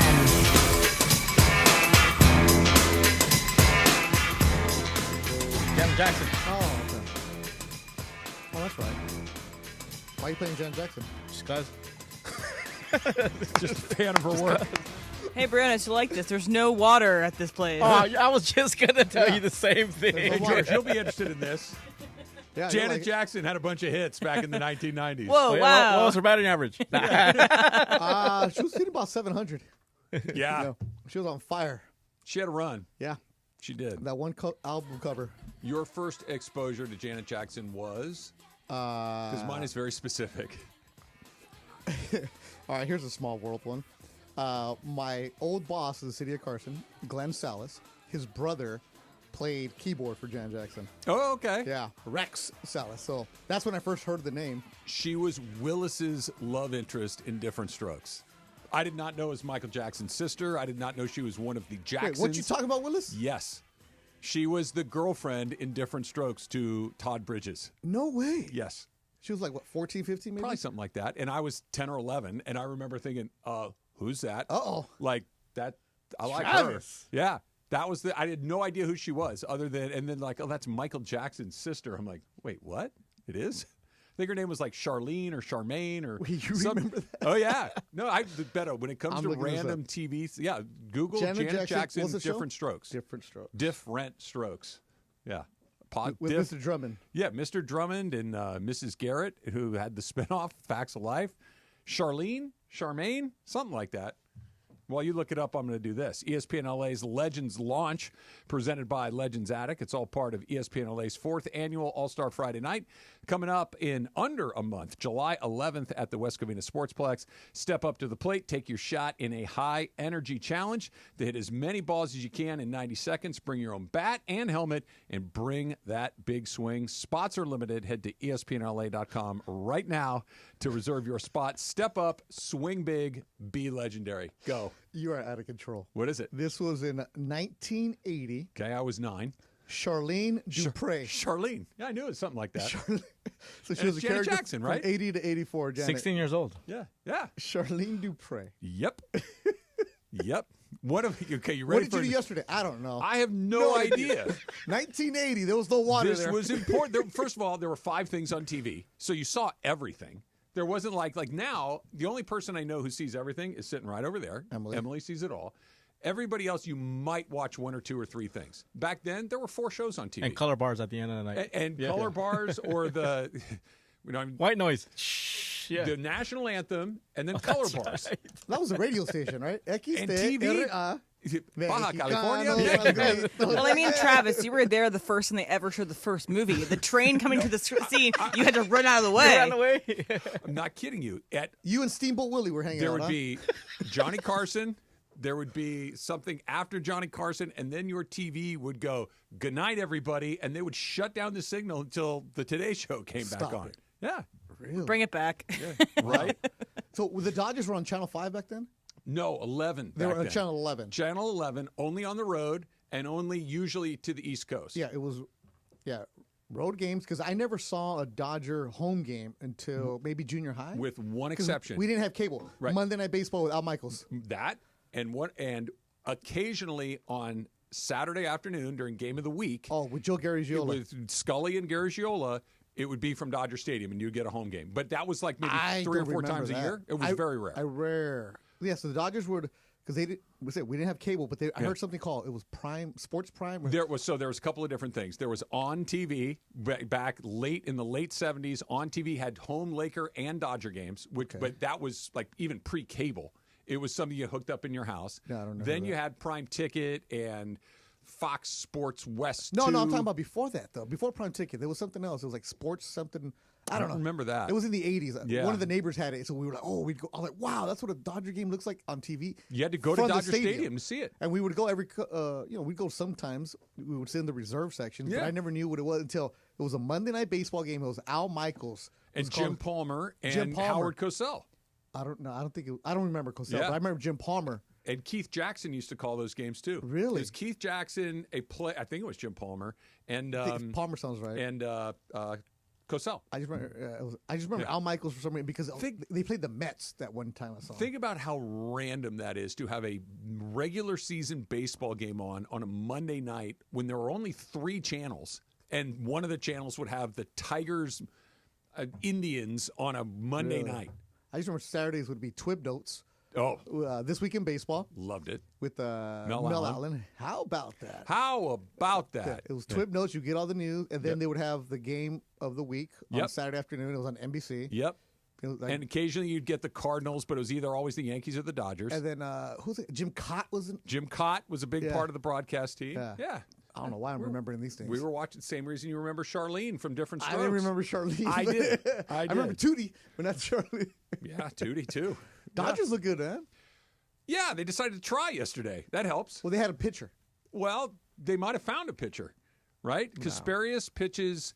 So the lefty, Robleski, was supposed to start. Yeah. They kind of said at the last minute, you know what, we're going to use Kasparius, who's been really good for him out of the pen. He has been.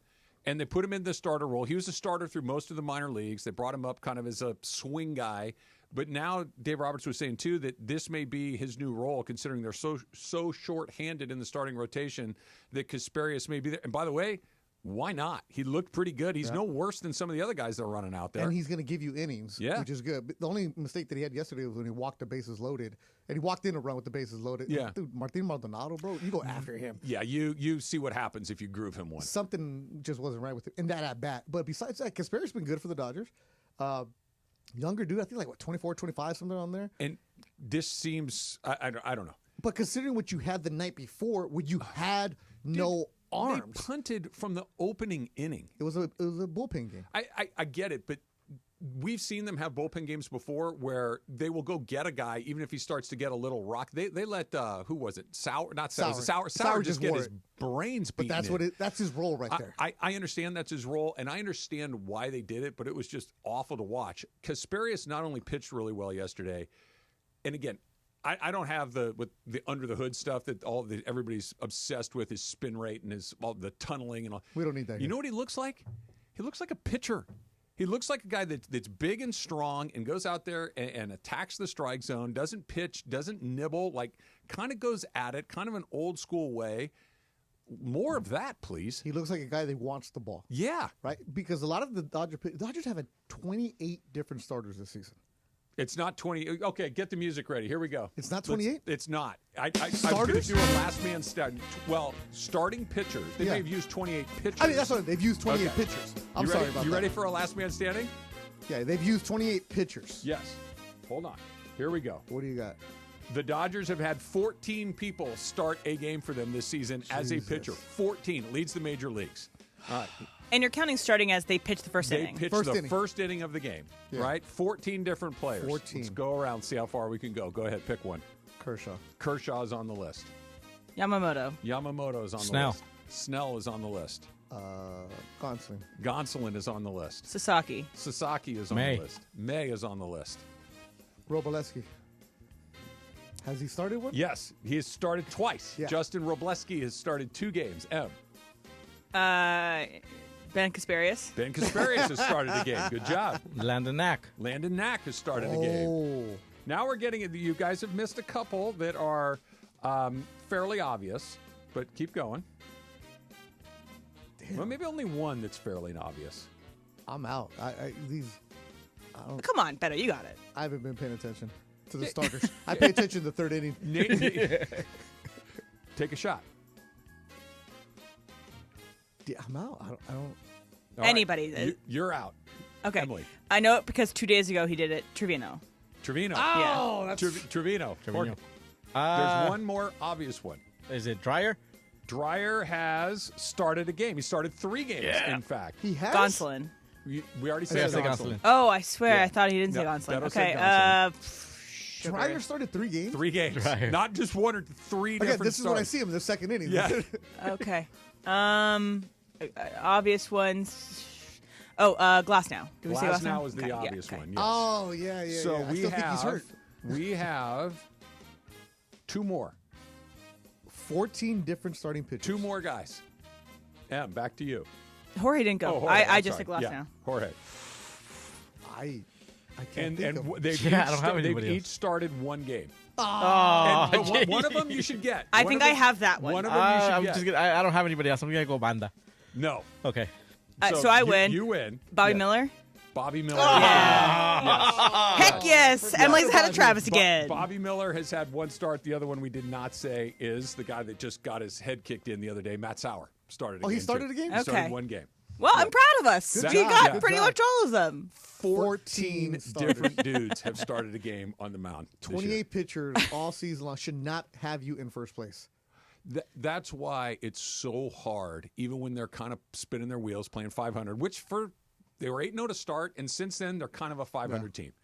But it's hard to get too worked up about it because if any other team had this pitching, they're done. They'd be the Colorado Rockies. Yeah, they're done. They just wouldn't be anywhere. Instead, they're in first place as we close in on the halfway point. Yeah, the Dodgers call up a guy.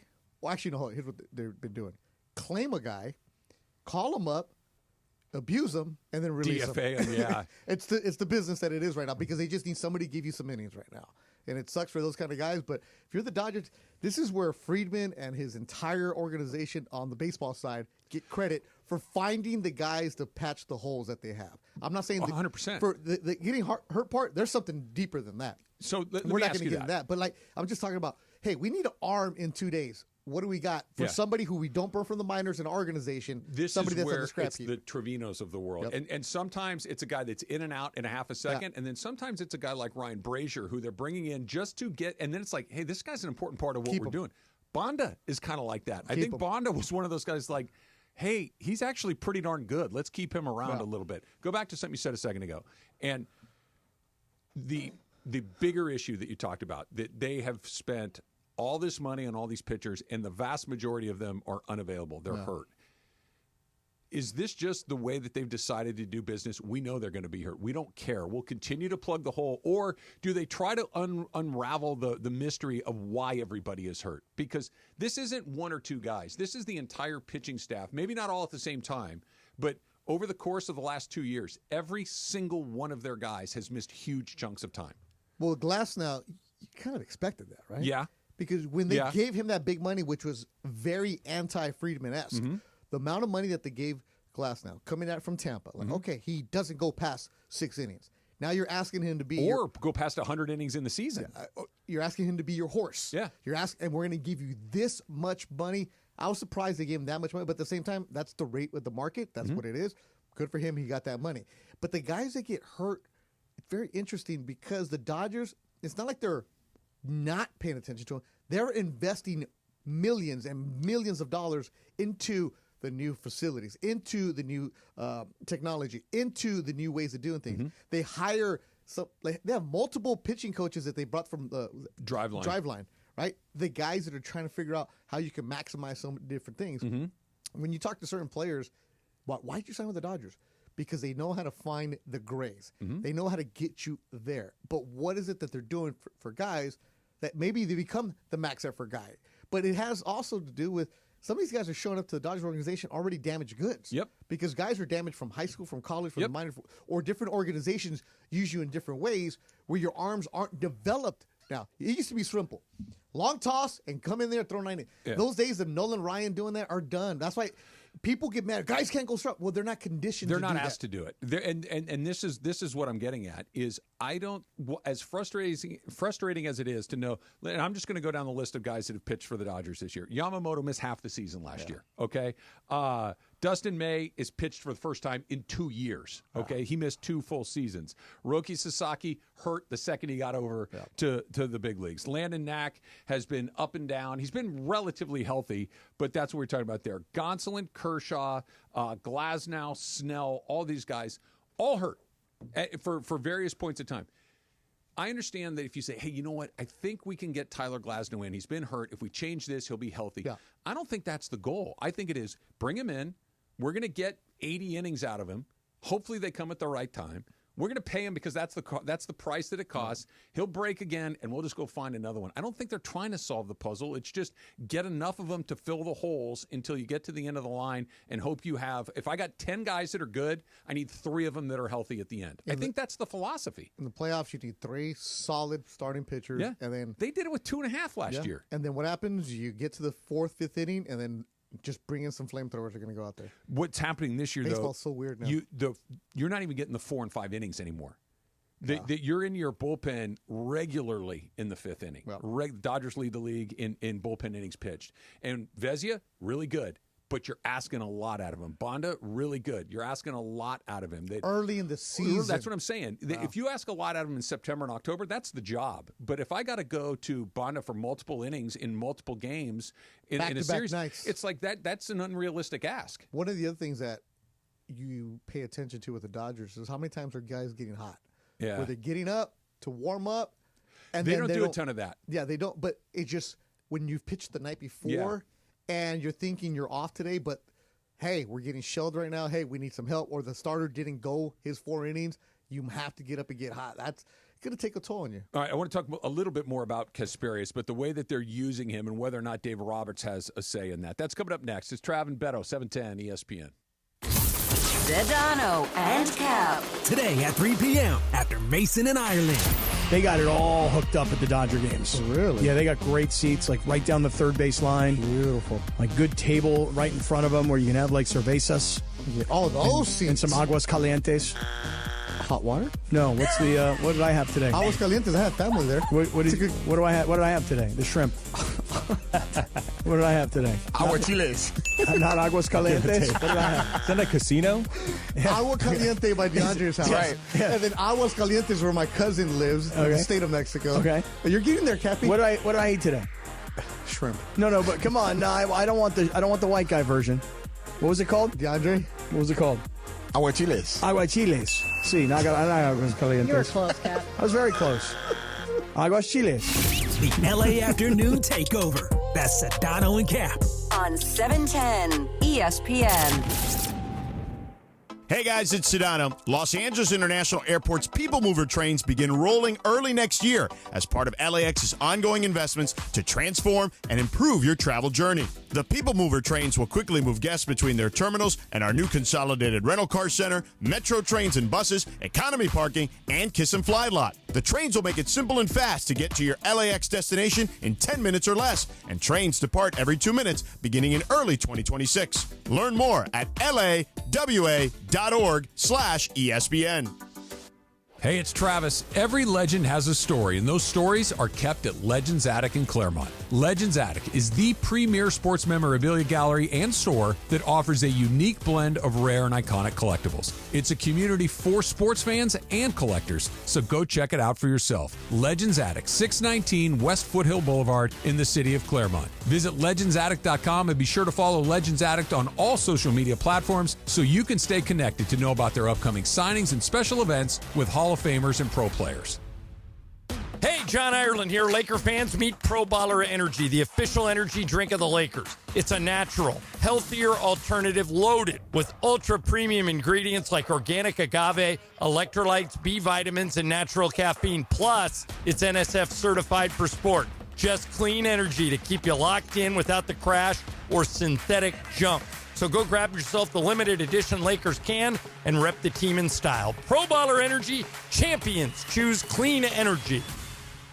Accident or injury, call Jacob and Ronnie. Call Jacob. Hey guys, what's up? It's George Sedano. Waiting is never fun. Usually nothing good happens when you wait. My friend Jacob in the law offices of Jacob and Ronnie want to make sure you don't wait after an accident. Immediately after an accident, before talking to the insurance company, call Jacob, man. Jacob and his team will do all the work, make all the phone calls, handle the paperwork, set up the doctor's appointments, whatever the case may be. And when you speak to the insurance company first, it's a big mistake. Because you know why? They may later use your words against you. However, Jacob and his team, they'll guide you through the process, get you the compensation you deserve, and you don't have to pay Jacob unless he wins. Nothing out of pocket. Free. Gratis. So if you're injured in an accident, the first name, the first thought, the first call should be Jacob. Jacob, Jacob, Jacob. The consultation is free. That's right. Free. I told you. Gratis. Don't wait. Call Jacob 24 hours a day at 844-24-JACOB. That's 844-24-JACOB. Call him 844-24-JACOB or visit him online at calljacob.com. Call Jacob.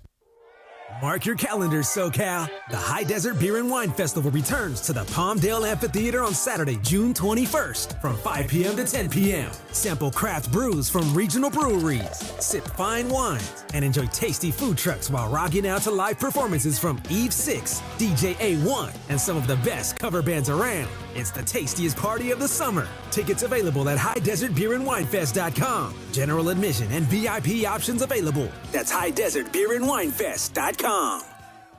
Introducing the new Dell AI PC powered by the Intel Core Ultra processor. It helps do your busy work for you, so you can fast forward through editing images, designing presentations, generating code, debugging code, summarizing meeting notes, finding files, managing a schedule, and responding to Jim's long emails. Leaving all the time in the world for the things you actually want to do. No offense, Jim. Get a new Dell AI PC at dell.com/AI-PC. How those ahead stay ahead. Switching to Progressive is a game-winning call. And that reminds us of other game-winning calls in the history of sports. It was a doubleheader in August and really hot inside the concession stand. So instead of waiting for people to come to me, I figured I'd walk around yelling, "Hot dogs here!" And that's how I became the first hot dog vendor in sports. Okay, not really a game-winning call, but it was a good call. You can make one too. Switch to Progressive and you could save hundreds. Progressive Casualty Insurance Company and affiliates, not available in all states. This is the Travis and DeMarco Show. Now weekdays 9 a.m. to noon on LA's mega sports station. 710 ESPN. So when we were talking about Saturday morning baseball a million years ago, we overlooked a show that I think you'll know. We've talked about it on this show before. My pal G Fish just sent me a text saying that he's a little disappointed at us for not bringing it up. The Baseball Bunch with Tommy Lasorda. That was before me. Was that before you? Yeah, that was the one with the Kool-Aid Man running through, right? No, they had the San Diego Chicken. The was San a Diego part Chicken. of it. That's what I'm thinking. Yeah, and I've seen the pictures. What's his name? The catcher, Johnny Bench. Yeah, and Tommy Lasorda in a wizard's costume. Oh wow! Like a little with the hat and like a Merlin kind of magician situation. That was like early '80s then or something. This is your 80s. Double teamed. It's the weirdest show ever because they would take there was 8 or 9 kids. They would shoot it at a local park, like literally just a park in the neighborhood, and it had Johnny Bench, who was the best player in baseball at the time, with a bunch of kids in jeans and these weird hats. 1980 to 85. Yeah. And Major League Baseball Productions. And they would always get like a star, like Ozzie Smith would show up, Steve Garvey would show up, like really heavy hitters, but it was the most low. You could shoot a show 10 times slicker right now on your phone than they had back then. Oh, my goodness. Guest star, Sparky Anderson, Dusty Baker, George Brett. Yeah. Gary Carter, The Hawk, Rick Dempsey, Bucky Dent, Goose. Everybody. Oh, my goodness. Pete Rose, Frank Robinson, Cal Ripken Jr. Ted Williams was on it. Yes. All right. So who were the little kids? Like little actors? They were. I swear to God, I don't know the answer to this. I'm assuming they were just kids that were in the park on day one, and they're like, "Hey, do you want to be in a TV show?" How about this? I'm reading it on the Wikipedia. The youngsters, once entering adolescence and outgrowing the roles, would be replaced by younger children. No. There wasn't one kid. You're too old, kid. The second you weren't a little kid, the second you had morphed into young man or young lady, you were gone. They were all prepubescent kids. Right, this kid, Eric Lee, known as Rick on seasons 1 through 4. Once my voice changed, I was gone. Bye-bye. Once you could take, Bucky Dent's job, they were going to make you sure that you were no longer a part of that. You wanted to know that, Jorge. You wanted to make sure that you'd be interested in that. Much like the no water on the. Are they on YouTube? I can check them out. On YouTube. I've seen a couple episodes, but I never saw it as a kid. It was weird. It was super low budge. So, Ben Kasparius yesterday. Yes. Dave Roberts said, you know what? Because we're in the situation we're in, we may consider using him as a starting pitcher just because we need to cover some innings. I don't know if this is his decision necessarily. I think that all of decisions like that are collaborative between him and Andrew Friedman and the guys that make these decisions. But the patience that the Dodgers, and Dave Roberts' patience in individuals, I think, is meaningful. We can get to that in a second. But they have the luxury of basically saying, you know what? Let's try this and see if it works. Like if you were another team, you can't just throw stuff against the wall and see how it shakes out. That this is a luxury that only the Dodgers have. A guy like Kasparius would be a 2-3 starter somewhere else. Yeah. Easy. And if it wasn't working, he's down the road. Yeah. He's 26 years old. So he just turned 26. He's not brand new. No. So if you're the Dodgers, not that they stumble into him, but they found him, right? He came out of North Carolina. They knew what he was. And that's where, if you ever heard Friedman or Brandon Gums talk about their draft philosophy, if you look at what the Dodgers draft, draft is coming up in July, they always go and get guys who are athletes.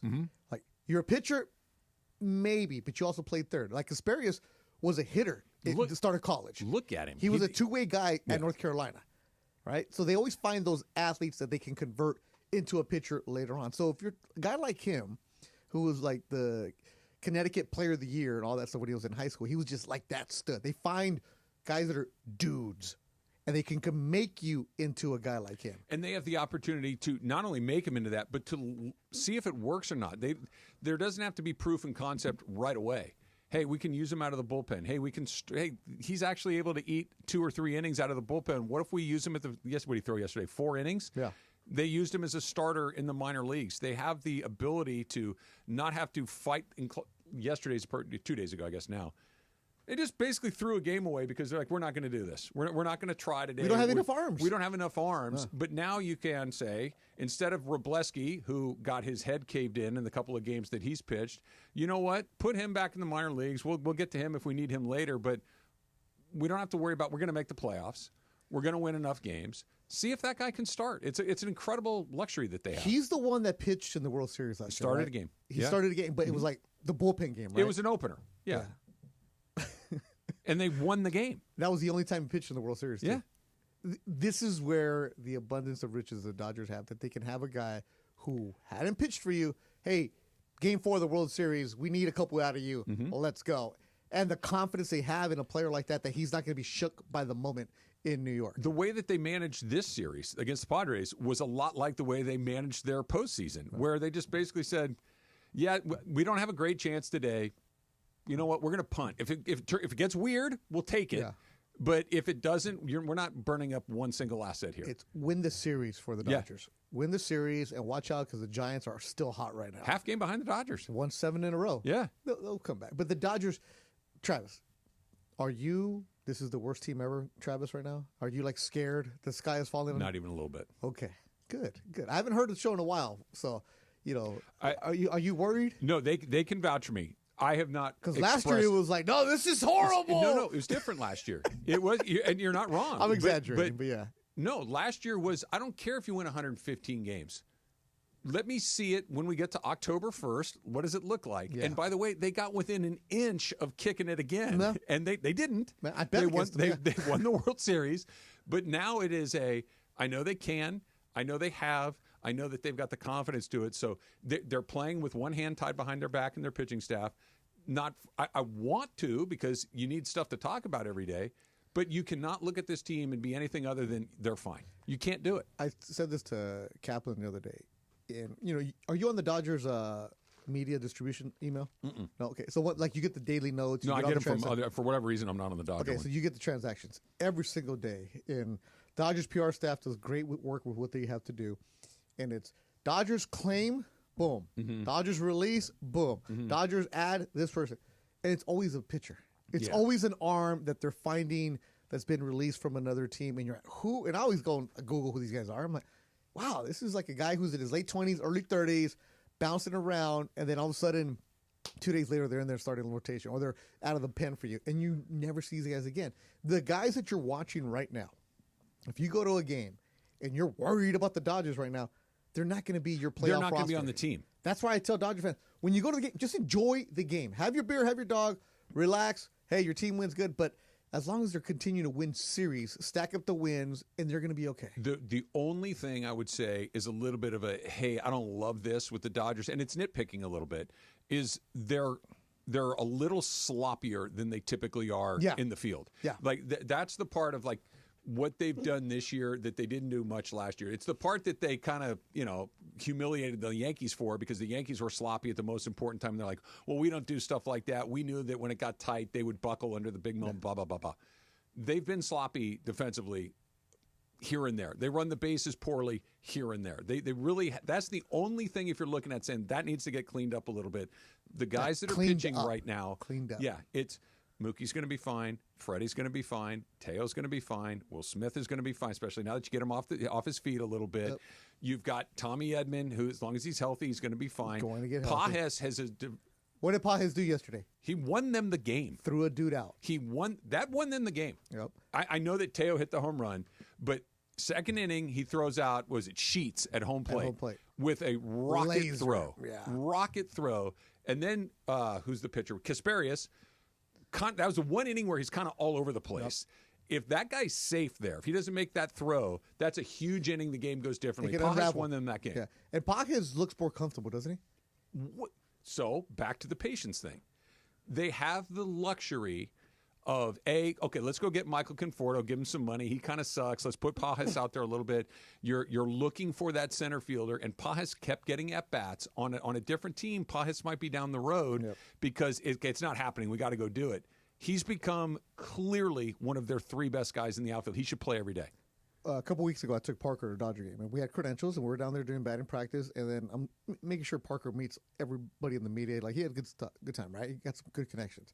But Pages walks by, and he's talking with Alden Gonzalez from ESPN, and Alden's Cuban, Pages Cuban. They started speaking in Spanish, and I'm like eavesdropping a little bit, and one of the things that Pages said was, I'm playing. Like, and that's what a player... if you're a good player, it will come out. Yeah.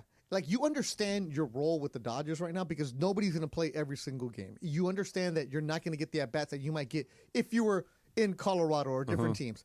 But you have to be ready for your opportunities. But what are baseball players, they're the worst at having to be in comfort zones. They're creatures of habit. So you play one day, you start, you stop, you start, you stop. I mean, a guy like him who can be streaky, the more you play, the better for him. And if you have an 0 for 12, you can't be worried about that you're not going to get another at-bat. Yeah. You can't be worried about they're going to send me down. You can't be worried about where I'm not going to get another shot. And the Dodgers kept running Pages out there. Pages at the beginning of the season was a circus in the outfield. He was terrible. Yeah, it was a nice route. He's not anymore. No. And you're talking about the defense. What about Mookie's play yesterday?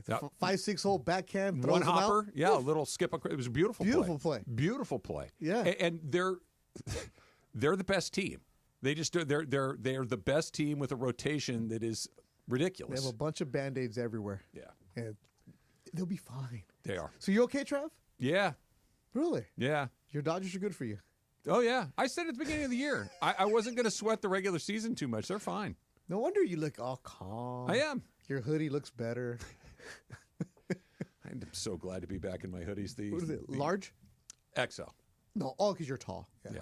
Right. I need the length because if I put my hands in the air, nobody needs to see that. Put your hands up. Hey! Our little factor cap. Coming up next, it's Trav. Beto's in for DeMarco on 710 ESPN. Very excited to tell you about my friends at Rotolo Chevrolet. Beto's truck might have been at the softball game. My truck, the Rotolo Chevrolet Silverado, is going to be there at the next softball game because I've been driving Silverados from Rotolo Chevrolet for years now. And if you've been thinking about that Silverado, if you've been thinking about any Chevy car or truck, Rotolo Chevrolet is the place to check it all out because they've won Dealer of the Year 13 years in a row. Winning it once is pretty cool. How about 13 years in a row? That's what they've done the same way every time. Incredible customer service. Incredible customer service. So you feel good about your purchase from Rotolo Chevrolet. You feel like you knew what was up from the moment you got there to the moment that you drove off in that incredible new Silverado. So if you've been thinking about it, go see for yourself what all the fun's about at Rotolo Chevrolet. Right off the 210 freeway, Sierra Avenue exit. You cannot miss it. All the Chevy cars and trucks. Mike Capozio's out there. He's going to be having a great time. He's going to make sure you get exactly what you need. His entire team is going to make sure you get exactly what you need, and you're going to tell all your friends. And if you don't live in the 909, if you're not in the IE and Fontana's a little far, go online, rotolochevy.com, ROTOLO, rotolochevy.com, and tell them that Travis sent you. Looking for all things black and gold? Tap into LAFC Plus, hosted by Dave Denholm and Mario Ruiz. This is LAFC Plus. He's Mario Ruiz. I'm Dave Denholm. React to the latest match. Get ready for the upcoming game. Get exclusive interviews. Plus, a look around the rest of the MLS. This is what LA is about. Not just being in the big games, but also winning. New episodes of LAFC Plus drop weekly. Available everywhere you get your podcasts and on the ESPN LA app. When pain keeps you from doing what you love, Hoag Orthopedic Institute gets you back to you. We are ranked number 18 in the nation and number 1 in Orange County for orthopedic and spine care by U.S. News & World Report. From the surf to the green, our world-class doctors are there, which is why more Californians choose Hoag Orthopedic Institute for orthopedic and spine care more than any other hospital. At Hoag Orthopedic Institute, there is no one better at getting you back to you. Proudly founded by premier physicians in partnership with Hoag. Learn more at HoagOrthopedicInstitute.com. Hey guys, it's Sedano. Flashy discounts, gimmicky sales? Don't fall for it. At Hernandez Wholesale Flooring, we give you honest, wholesale pricing all year long. No bogus markups, no tricks, just the best floors at the best prices. Call 866-62-FLOOR. No sale beats wholesale. Hernandez Wholesale Flooring, check them out at hernandezwholesaleflooring.net or call them at 866-62-FLOOR. For the best prices on hardwood, carpet, and more, call 866-62-FLOOR. This just in, the NFL schedule has dropped, and you know what that means. It's go time. Adam Schefter here with the Insider Tip. If you're trying to catch your team live this season, Vivid Seats is the move. For the best selection of games and seats, it's time to snap your tickets up now. Vivid Seats has great deals on great seats and the only rewards program in the game. It's no wonder they're the official ticketing partner of ESPN. So don't wait. Head to vividseats.com or download the app and lock in those game days. Teams are battling for the championship, and there's no better place to get in on the intensity than ESPN Bet. Go from tracking the latest game-changing moments to placing bets in just a few taps. Right now, new customers can get $100 in bonus bets when you make your first $10 wager. Download the ESPN Bet Sportsbook app and sign up with the promo code JOEQ, that's JOEQ, to get started today. Must be 21 plus. Gambling problem? Call 1-800-GAMBLER. Terms and conditions apply. See app for details. Offer not available in New York. Here we go. It is Factor Cap time. Factor Cap on the Travis and DeMarco Show. Each weekday around 10:30, producer Emily serves up what's going down, and fun and frivolity ensues. Special thanks to the law offices of Joseph S. Normand for making Factor Cap possible. It's Joseph S. Normand. It's Factor Cap on the Travis and DeMarco Show on 710 ESPN. And if you've been hurt in an accident, let me help you. Call my office at 213-747-2000.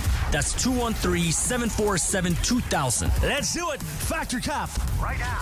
Take it away, producer Emily. Welcome to Factor Cap. Thanks, Joe. Hi, guys. Aloha. Buenos dias. Hola. So our long wait is over. You guys can celebrate. We're going to have Spaceballs too. Let's go.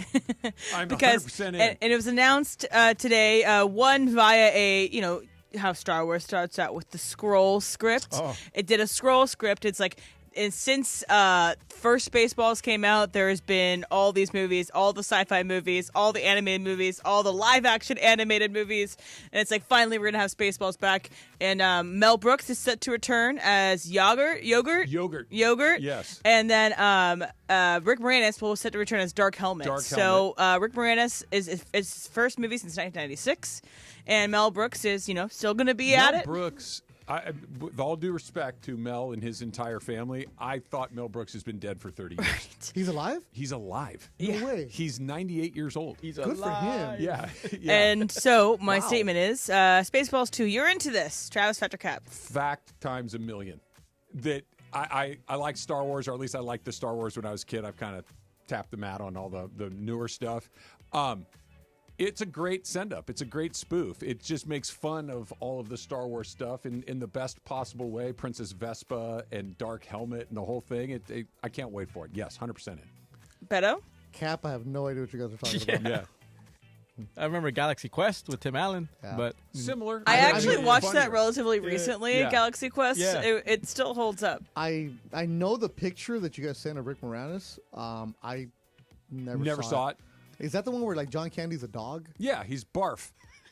Okay, I've seen. Yeah, his name is Barf. They were showing on Channel 5 Yeah. after baseball, after the Yes, Angel games. during a rain delay. But I never saw it. Yeah. I have no idea what so it's a spoof of Star Wars? Star Wars. Yes. Yeah. Another one I haven't watched. You know, like how they do like a Not Another Teen Movie, and it's just a Like spoof that? of all this. It's that, only it's spoofing Star Wars. There's like those also scary Vampires Suck, which made fun of like the vampire Yeah, movies of like same the exact mid thing. 2000s. movie kind of thing. But Okay. it's from the 80s?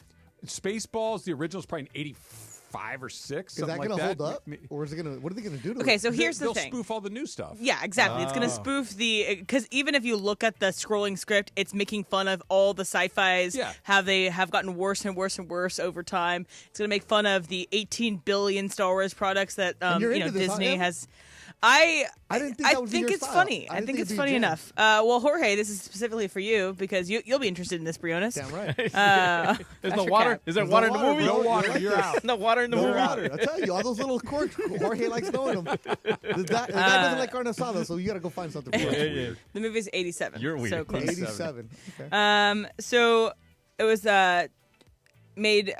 It was announced that Travis Hunter bought his house, and him and his wife or girlfriend have this house. It's 7 bedrooms, 7.5 baths, and I think they have a little one. But as far as right now, it's probably 3 max people in this family at this point in time. Maybe people come and stay, but generally, you have all the money in the world to buy whatever house that you choose to have.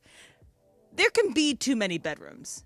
You don't necessarily need to have a gajillion bedrooms. Like there was that one running joke when Russell Wilson was on the Denver Broncos that he had More less bathrooms, touchdowns than bathrooms in his own house. Yeah. So there can be too many bedrooms. Beto, fact or cap? Cap, because you don't have enough. Look at Jorge right now. You can like rent this one. You can rent them. No, right here. Hey, you can rent a room. You throw a quinceañera, you need some people to hang on the rooms, bro. Because for Latinos, we don't ever just do 20 people. There's always 50 minimum. But you have to clean and decorate and upkeep those rooms. If I have 7 bedrooms house, I got a staff. They're cleaning for me. And I'm not, the more the merrier for me. Get more. I'm going to be Richie Rich. Travis, there can be too many bedrooms, Factor Cap. It's cap. It's Travis Hunter makes NFL star money. He's got a team of people to clean that house. And if you're buying a house like that, 99% of the time, you got enough resources to maintain that house. And I'd make it a general rule. I don't spend other people's money. If you want that house, go get that house. And a house like that has wings, no, I'm not talking about Travis Hunter. I'm talking about you. Yeah. If you had this money, there can be too many bedrooms. Well, look, Susan and I are empty nesters right now. We have a house. The kids used to have their own bedrooms, so there are 3 empty bedrooms in our house right now. Yeah, let's go rent one. Nobody goes in there. It is like, this is why. But you don't like people. That's not true. You don't want them at your house. That's not true. Overnight. That's mostly true. You can come in to the backyard. No. I like to throw a party. I just want you to leave at like 9:30. That's the time that I'd like you to leave. That's time I'm fine. showing up. No. We're going to leave by 9:30. I used to look at people like, why would you want to move into a condo when you get a little older? It makes perfect sense to me now. Yes. Jorge? No, 1 room per person in the household. That's it. I don't like having family over as often. I'd rather go to. They don't want to see you anyways. Exactly. I'd rather go to my mom's. I'd rather go to somewhere else. But in my place, it's just me, the kids, just something with 4 rooms, and I'm cool. Why do you want people to stay the night? Because the family style, right? You want everybody there. Because if you have a house that big, it's wings. You're not really bumping into each other. I grew up in a 2-bedroom, 1-bath house with like 10 people, so I want to have space for everybody. If I could do what Righteous Gemstones did, where everybody Each the has house a in the compound, that's what I would do right there. The living room has a futon, and people are on the futon and that's on the floor next door. On the bed. I like go the pull-out couch. I'm going to go see my folks this weekend, right? And so I will go up to their house. I'll spend a night or 2 up there, and I like being the guest. I just don't like it as much unless it is my immediate family coming to my house. Y'all can go home at the end of the night. That's fine. Bring them, everybody. Vámonos. We'll be there by 9. Yeah, my aunt's house in Rhode Island was like they wanted it so that they could host all 4 of their boys, their wives, and their growing families. They have this 1 bedroom that's like just a bunch of bunk beds for all the grandkids that are now being like brought into the family. So I think that's really cute. That's beautiful right there. Okay. It is. That's a Christmas movie. That's a Hallmark movie right there. It's fine. It's always that's what white people do. I always wanted to do that. I will drive in. I will carve the turkey. I will say goodnight, and I'll go back to my own place. Uncle Eddie? Yes. You love your own bed, Hey, you want coffee before you leave? I love my own house. I love my own place. I like my own stuff, and I like it to be everything where I need it to be. Coffee for the road? No. Yeah. That's a good way of kicking them out, Travis. It's a great way. Mexican stay with un café. Un pan Cafecito, sí, un pan dulce and coffee. At midnight. At the end of the night? No. Oh, yeah. Oh, yeah. That's how we do it. One last thing for you all. So it's media day not only for the Rams yesterday, but it's media week for across the NFL. Cooper Kupp was introduced in his Seattle Seahawk garb, and he also debuted a new look. He had sported the long, scraggly beard in LA for the past couple of years, but he's trimmed down his beard, and then he's also got a haircut where it's kind of floppy on top. Yeah. He looks like almost a decade younger. He looks very different than the Cooper Kupp that finished off here in LA. My statement is, you like Coop's new look. Jorge Factor Cap. Yeah. He looks like a wrestler, with hair and stuff. He looks like a wrestler. It does. So, I like it. And then I sent you guys a video, too, where he's breaking down, like, defenses and stuff. Like, dude, this guy, he knows that's what's what he up. did with us. But then, he gets on the field, and then he has, 1 catch? I'm going to do something similar. I'm going to not wear a hat for, like, a week or something. You imagine that? Yeah, that would be a different look. Yeah, it's weird seeing him in a different uniform. It's weird seeing him talk about things that are not Ram-related, but at the risk of being, as a Rams fan, as somebody who's covered the Rams for going on 10 seasons this upcoming season, I don't mean this to sound as harsh as it might. I don't think Rams fans are going to miss him much From a football perspective, I think this will be a very easy one to turn the page from for two reasons. Number one, he hasn't been Cooper Kupp for a while. And number two, I think Devontae Adams is going to go bananas. I think he's going to be terrific, and I think it's going to ease that transition much quicker than anybody might think. And Puka Nacua. And Puka, of course. Good for him. I like what he looks like. I saw the picture. I was like, damn. Smooth business operation right here, right? When you're in your 20s, early on, out of college, you can have the long locks and live for... Once you get older, mature guy, get your pension, better lock in, bro. Gotta get the news. Show up in a sports coat and comfortable shoes. Oh, think about when players get drafted, the way that they look, right? Where they're Tom Brady, perfect example, right? All of a sudden, you got the Armani and the Tom Ford all dressed up. Money helps. Damn right it does. Money changes a lot of things. I see my friends that have money. Yeah, You and I, we stay in our hoodies. If you can buy suits like that, you're going to buy suits like that, and you're going to look different. Damn right. Or you can just cut your hair like Cooper Kupp. Factor Cap brought to you by the law office of Joseph S. Normand. You got a lot of choices in your legal team, but family always comes first. Call 213-747-2000. That's the law office of Joseph S. Normand. 213-747-2000 or normandlegal.com. SC's got a great recruiting class. Yeah, so what? That's next. It's Trav and Beto, 710 ESPN. Hey guys, it's Sedano. Los Angeles International Airport's People Mover trains begin rolling early next year as part of LAX's ongoing investments to transform and improve your travel journey. The People Mover trains will quickly move guests between their terminals and our new consolidated rental car center, metro trains and buses, economy parking, and Kiss and Fly lot. The trains will make it simple and fast to get to your LAX destination in 10 minutes or less, and trains depart every 2 minutes beginning in early 2026. Learn more at lawa.org/ESPN. Ready for a delicious escape? The New Islands Restaurant's $10 protein bowls are your ticket. Packed with over 40 grams of protein and stacked with fresh ingredients. They're only here for a limited time, so enjoy one today. Visit islandsrestaurants.com. What? All the budget has to be used now? And we can use all the media buy? Javier's marketing firm just got its dream funding. Okay, ideas. Bobbleheads. No. T-shirt cannon. I seriously need some help here. He needs to find marketing managers who are worth every dollar. I need Indeed. Indeed you do. Sponsoring a job on Indeed gives it a visibility boost so you can hire faster. Redeem your $75 credit at Indeed.com/credit. Terms and conditions apply. Find what you love, love what you find. A Total Wine and More. There's so much waiting for you. Spirits and beer, thousands of wines. Guides in the know and prices so low. It just might blow your mind. You're gonna find what you love and love what you find. With curbside pickup and delivery available, you'll always find what you love, only at Total Wine and More. Drink responsibly, B21. You never have to miss a moment of LA's mega sports station. Get the all-new ESPN LA app. Just search ESPN LA in your App Store or Google Play. Download, tap, and bam! You got 710 ESPN in the palm of your hand. The biggest show on the radio. Mason and Ireland on 710. I noticed today I never put YouTube up. Okay. Today it's up. What do you think my big surprise is? Not how great I look. You do look great in it. Brian, big surprise. I'm looking at what you're wearing. Is it have something to do with your appearance? No. Oh. I'm a huge hand talker. Oh, you just realized that? Non-stop hands, and the chair is always moving. The mic is off and on. I mean, I'm like scattered in here. So it's actually it's at least interesting, I think, to look at. And by the way, if you're not watching us on YouTube, I expect 1,000 damn people on there right now. Go to YouTube/ESPN LA, and I want to see 1,000 people watching the Mason and Ireland show on YouTube.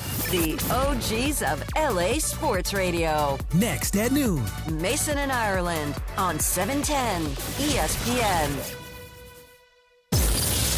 It's the Travis and DeMarco Show. Travis Rogers and DeMarco Farr.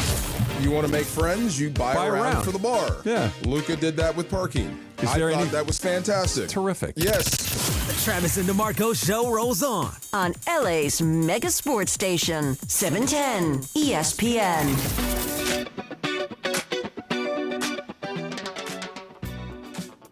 Little U.S. Open update. J.J. Spawn is done for the day. He shot a 4-under par 66, which is, considering what the rest of the scores look like, an incredible round of golf for him. Obviously, a long way to go. Siwoo Kim is next best at 68. 2 under, he also is finished. Ben Griffin is in with a 1-under 69. A couple of other 70s on the board.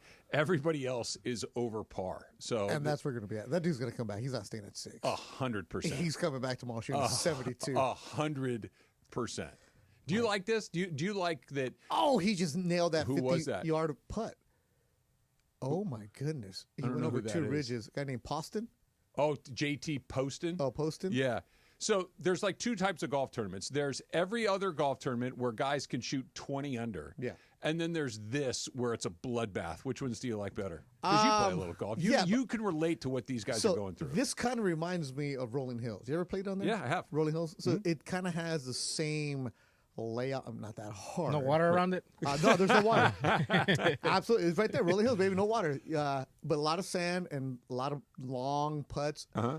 I know people at Rolling Hills. You know people everywhere, but I'm like, if I'm going to play Rolling Hills, I got to really get mentally locked in for that because it's not fun. It's hard. When you're chasing and you're like, you know what? All right, let me get another ball. And forget it. It goes into the rough, picking it up. Round the caddy, pick it up, bro. I'm not even going to play this one. That's the thing that for guys like you and me who just play on the weekends for fun and whatnot, we struggle all the time. You never see guys that are pros struggle. And the guys, there's always a handful of guys in any tournament that are struggling, but you don't see them on TV because they're not in the mix. Here, everybody struggles.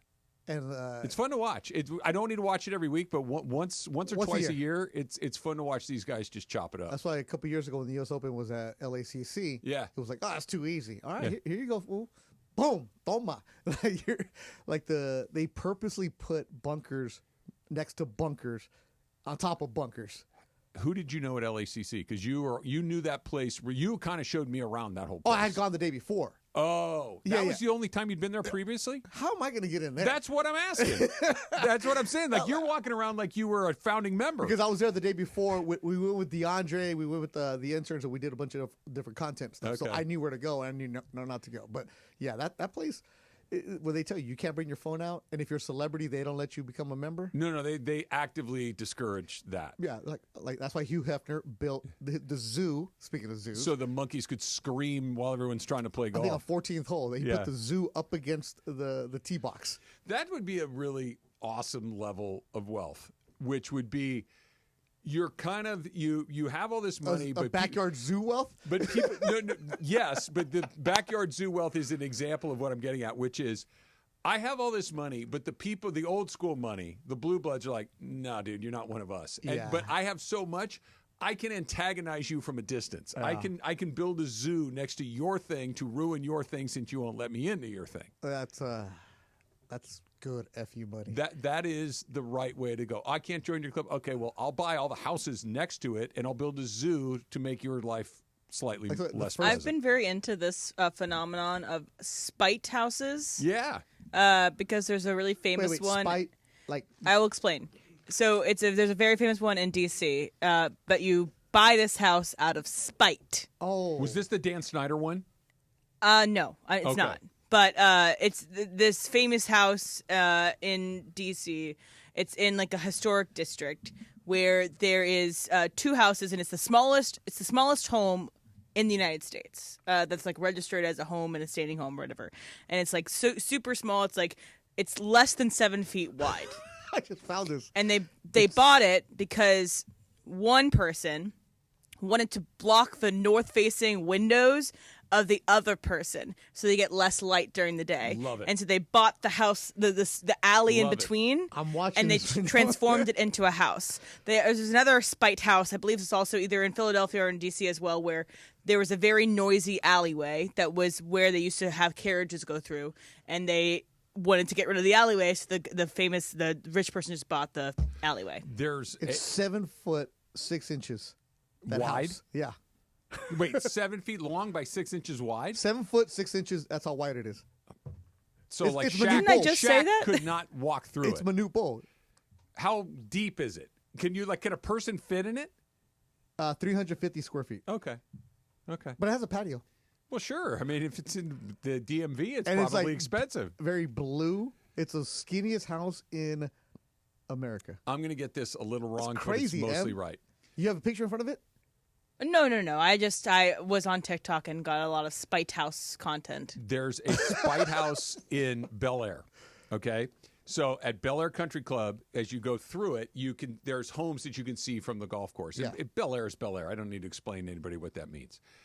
But there was one house that was being built that was a monstrosity. It was super ugly. So all the community residents kind of gathered together and said, we don't want a house like this. So they got some crazy injunction and got the construction on this thing stopped. It's an enormous house. It looks like a hotel. So the guy that had it, instead of like changing, basically said, I'm just going to leave this hideous construction site up forever and ever. Damn. And that was his no, I don't have to. This is not where I have to go home and sleep every night. I'll just leave this thing here that you have to stare at every day. And I'm over here trying to hopefully one day being able to buy something. Right. Can I get a condo? Whole nother level. Wow. All right. So them. SC's got the number one recruiting class for 2026. They've got 14 of the top 300 recruits in the country. And I don't know if I've ever seen something that matters less than that.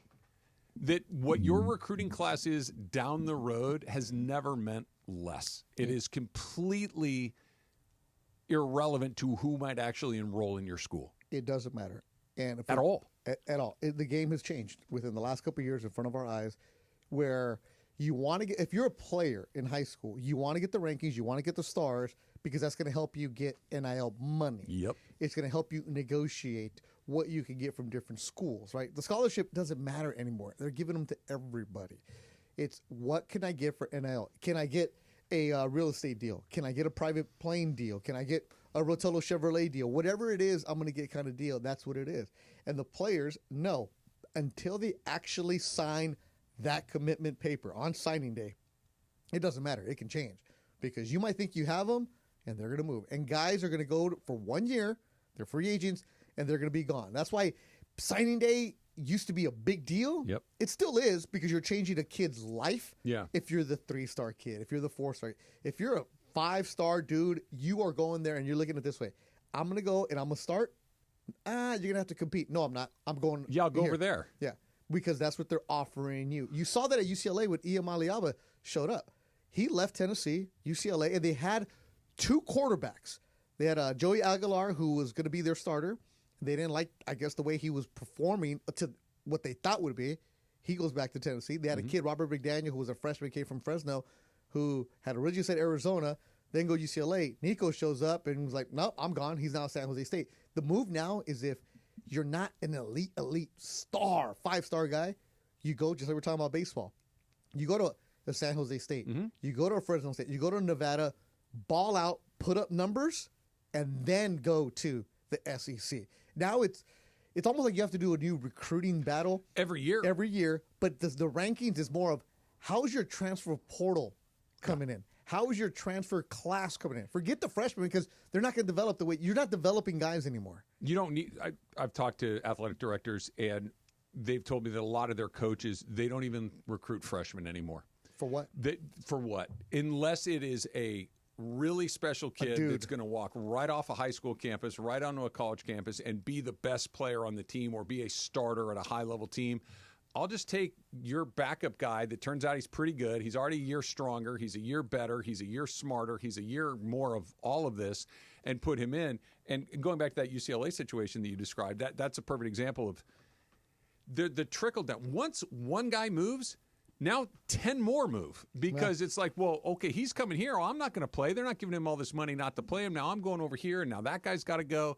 And I get it. I'm glad the players get their money. I'm glad that they're able to change their lives. But it's not nearly as much fun to watch. It's not nearly as much fun to follow. It's not nearly as much fun to get invested in the, hey, we got this guy or that guy, and hey, in 2 years, that guy's going to be awesome. He's gone in 2 years. Yeah, the broadcasts always have this, right? When you're watching an NFL game, from the Ohio State University, right? From Miami. Now they got to introduce guys, well, from Ohio State, Nebraska, Weber State, Utah. Like that's where you should have a resume where everybody went. So you'll watch, but if you are just going to kind of dip your toe into the College World Series pool over the next week or so, listen to what you just said, Beto, where it used to be where it would be, Travis Rogers from Arcadia High School, Jorge Briones from Nogales High School. Damn, it Nogales. would be Beto Duran, who was at South Carolina, who transferred to Tennessee, who's now at Indiana. Yep. It's like they're listing your previous stops in college rather than where you went to high school. It's crazy. It's totally different, and it's not as much fun. I'm They're okay just with it, but it's not as much fun. All-star teams, that's what they are. That's why nobody cares anymore. And I'm talking about the players. That you go through, whether it's AAU basketball, whether it's the travel baseball circuit, it doesn't even matter what the sport is. You never learn the value. I'm going to be an old man here for a second. Oh, shocker. You never learn the value of being on a team. You never learn the value of a teammate. You never learn the value of developing a relationship with a coach. You never learn the value of winning and losing with these particular group of people. If you're a travel baseball player, and I'll use myself as a pitcher, I'm coming in, I'm throwing 3 innings. I want to make sure I hit 95. I don't care if the shortstop makes an error. The scouts aren't looking for that. Nope. They're looking to what is my spin, and I leave. I'll go pitch on a different team next weekend. My high school team doesn't even matter anymore. And then when I go to Pickett School, Fullerton, okay, well, I don't know any of these guys because I'm going to pitch for Arkansas next year. You never learn the value of teammates. You never learn the value of what it means to compete together with other people. And it starts when you're 8 years old because you start playing travel ball at 8 and you start going here. They give you little rings when you go to these tournaments. It doesn't matter. And you're going, and if your parent realizes you have some kind of ability, you're playing on a travel ball team named the Arizona Crush, and you live in Dana Point. Yeah. Right? That's the modern world. You don't know the other kids on the team's names. No. You don't even know anything about them other than we'll meet you in Vegas in 2 weeks when we play again. If you're elite, that's what it is. Stupid. That's fun. We've gone too long. We're 2 hours in the show, and I haven't even talked about Otani yet. I'm fixing that. It's coming up next. It's Trav. Beto's in for DeMarco on 710 ESPN. And you're going to want to listen all week to this show for your chance to win a $100 gift card to Islands Restaurants. Beto was at Islands yesterday. Call 877-710-ESPN right now. Right now, and caller number 7 will win that $100 gift card. Make sure to try their new $10 protein bowls, available only for a limited time. Listen all this week, 9 to noon, 710 ESPN. 710 ESPN, your home for the 17-time world champion Lakers. KSPN Los Angeles, a Good Karma Brands radio station. Thanks, Dad, for all the wisdom you've passed down to me that I promised to start using. Someday. Now your top reasons to visit Morongo. Father's Day freebie. Dads get a slick mechanical pencil free on Father's Day. Number 2. Billy Gardell, live July 12th. And the number 1 reason. Extreme gift giveaway. Get an HD Eternal drone when you earn 500 points on your rewards card, the 17th. Morongo, good times. Your next Subaru is waiting for you at Subaru of Glendale. Check this out. Lease a new 2025 Subaru Crosstrek Sport CVT for just $279 a month plus tax for 36 months. One at this payment. VIN S3723202. MSRP $32,189. $33.99 due at signing. Call 888-855-6434 or check out SubaruofGlendale.net. On approved Tier 1 credit through Subaru Motors Finance. No security deposit. 10,000 miles a year. Model code SRD-21. Waba Grill is an LA original, so we've got to keep it real. Real fresh with our Asian-inspired menu that's grilled to order every time. Take me up and never put me down. Real quality with our marinated proteins like hormone-free chicken, ribeye steak, wild-caught salmon, and shrimp. Enjoy $5 happy hour weekdays after 3 p.m. with our 5-piece pork veggie dumplings and a value-sized premium beverage drink like our creamy and delicious Thai tea. Waba Grill, keeping it real every day for you. Hey guys, it's Sedano. In the market for new flooring? Why pay more at big box stores? At Hernandez Wholesale Flooring, every day is a deal, no gimmicks. Call 866-62-FLOOR or visit them online at hernandezwholesaleflooring.net. No sale beats wholesale. Steve Mason and John Ireland. Mason and Ireland, next at noon after Travis and DeMarco. By the way, I was mobbed by listeners when I walked over to LA Live. So many For people what listening reason? to the show. Just fans of the show. Oh, okay. So I was mobbed. Both of these guys listen. To me, that's a mob. Somebody yelled at you at Slay? That's true. He stood up at Slay and said, I'm a P1. God bless you, God sir. bless that guy. OGs of LA Sports Radio. That's Mason and Ireland. On 710 ESPN. This is the Travis and DeMarco Show. Now weekdays 9 a.m. to noon on LA's mega sports station. 710 ESPN.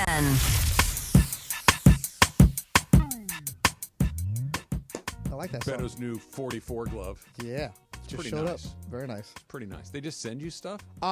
This is the new one that's going to come out in a couple of weeks.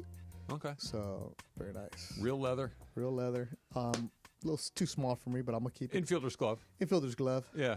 I don't play infield anymore. Nah. I need to start playing again. Happens I haven't played fast in a while. there. Baseball or softball? Both. I used to play on Sundays, but then In like a men's league yeah, kind of thing? little Mexican What league. was the pitching like? Well, this is like in our 20s and 30s. Okay.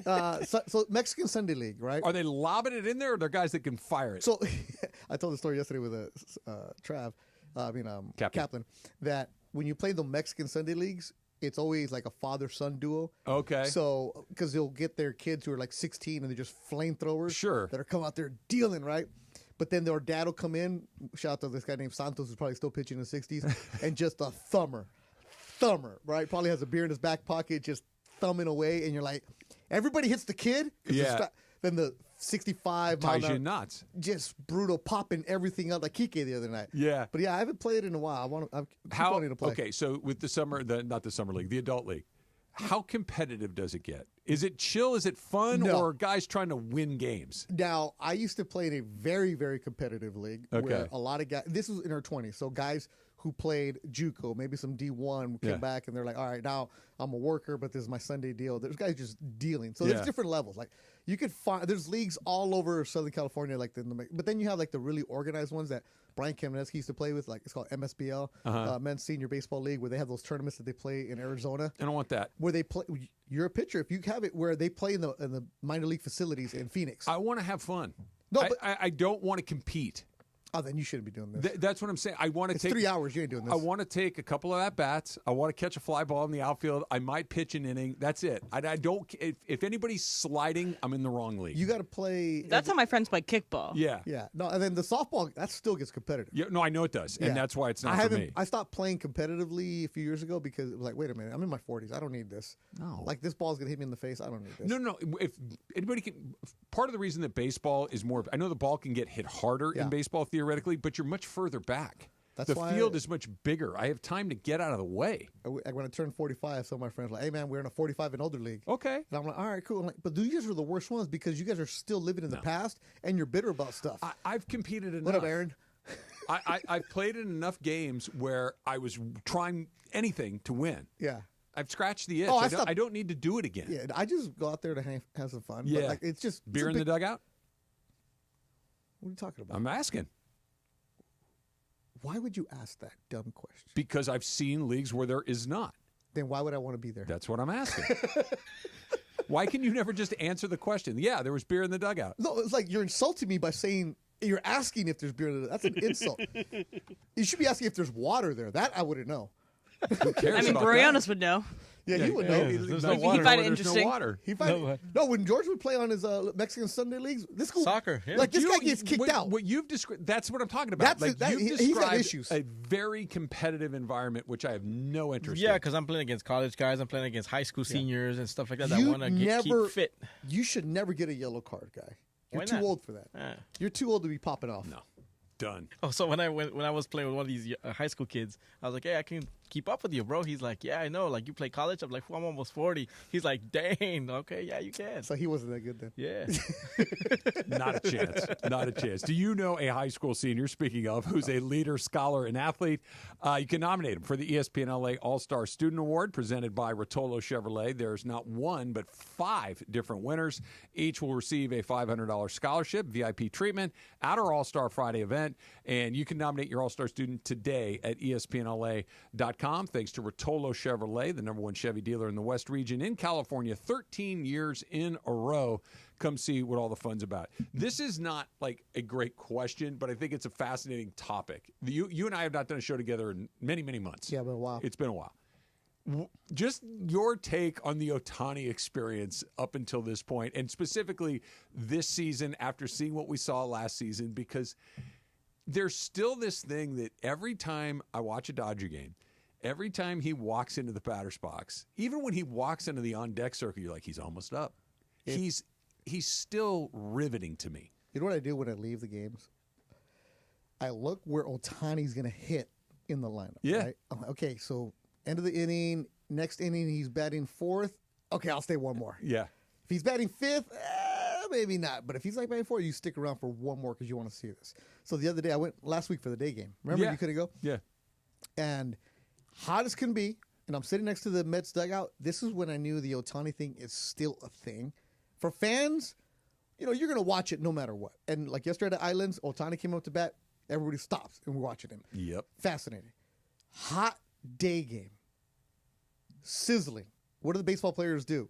They get in the shade in the dugout. The Mets players, Otani came up. On the rail. On the rail. Yeah. And because we were sitting next to the Mets Beto dugout. bullying Marte. Marte, move! Yeah. You're yelling at the Mets players? Yes. Yeah. So, Marte. Marte, you already got a home run. Which move. Marte is on the Mets? Is it Starling? The one who he has a funny haircut, too. Yeah. So when he went up, when Otani went up to bat, Starling Marte. Yeah. So when Otani went up to bat in that last inning before we were going to leave, they were at the edge of the dugout. It was Marte who had hit a bomb for the Mets and he got taken out day game. And Otani goes up to bat and he stands up on the stairs. He's a big dude, too. Blocking our area. Yeah. Blocking our view. And I was like, hey, muévete, move. I said as a joke. He turned around. Give him the eye roll. Yeah, give me the eye roll. and I did the, like, hey, with my hand. Do you know him at all? No. Or are you just yelling at him? Because he's blocking Otani. It's a good reason to yell at him. Right, Yeah. right, Briones? Right. He's blocking it. We're like, And then I was like, hey. And I point at the plate. And he realized it. And he moved a little bit so we could see Otani. But there was nobody on the rail because it's hot, like 80-something degrees. And all of a sudden, Otani comes up. All the Mets players come up. That's when I'm like, wow. Still. I'm trying to think. And this is one of the best teams in baseball. Yeah. It's hasn't faded at all. No. If anything, it's gotten more intense. And 50-50 last year. Yeah. If there was an MVP vote, he might win again this year. And there's still half a season left, so we'll see what happens. But he's right near the top all over again. Yep. His bullpen sessions are breaking news. They might as well be broadcast on MLB Network. Yeah. I'm trying to think of another. Never mind baseball player. I haven't seen this in a baseball player in decades. Ever. Maybe since Bonds and McGuire and those guys when they started hitting all those home runs. Okay. But where everybody's kind of just super plugged into him, where a guy went to a team, captivated everybody's attention, and it hasn't faded well into its second year. Well, you saw what the Japanese tourism department is doing, Oh, right? yeah. They're bringing Dodger experiences. So it used to be, we'll go to Anaheim, we'll go to Disneyland and an Angel game. Now it's, you're going to see Otani, but they're doing multiple cities. So if the Dodgers are, say, in San Diego, okay, we'll go to L.A. and they're selling these packages where the fans are coming to the United States just to see an Otani experience. If they win another World Series. Oh, my goodness. And I want to put a timeline on it. Let's say they win another World Series in the next 3 years. They should. Okay, which I think they should too.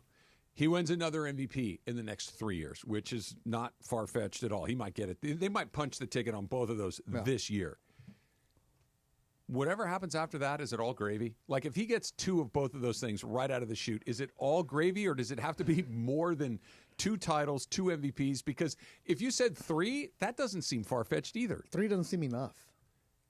3's a lot. Well, his contract is what, 10 years? 10 years. Right. Now, keep in mind. 3 and 10? He's already on a list of like 5 guys that have won the MVP 3 or more times. Yeah, no, he's already on that list. But 3 and 10, why not? If you're because you don't win the MVP after 35. No, I'm talking about the World often. Series. Oh. Yeah, okay. The World Series, the MVP, that's different. That's subjective because he might even have some voter fatigue where guys like, he gets it no matter what. You can make him MVP every single year if you want. But the World Series 3 and 10, that seems right. That seems right. Like you should build this dynasty. You're putting billions of dollars if you're the Dodgers. God only knows what's... let's talk about this on the other side because we don't know exactly what's coming next, but their opportunity to build a dynasty, the window's a little smaller than I think anybody actually realizes. That's coming up next. It's Trav and Beto, 710 ESPN.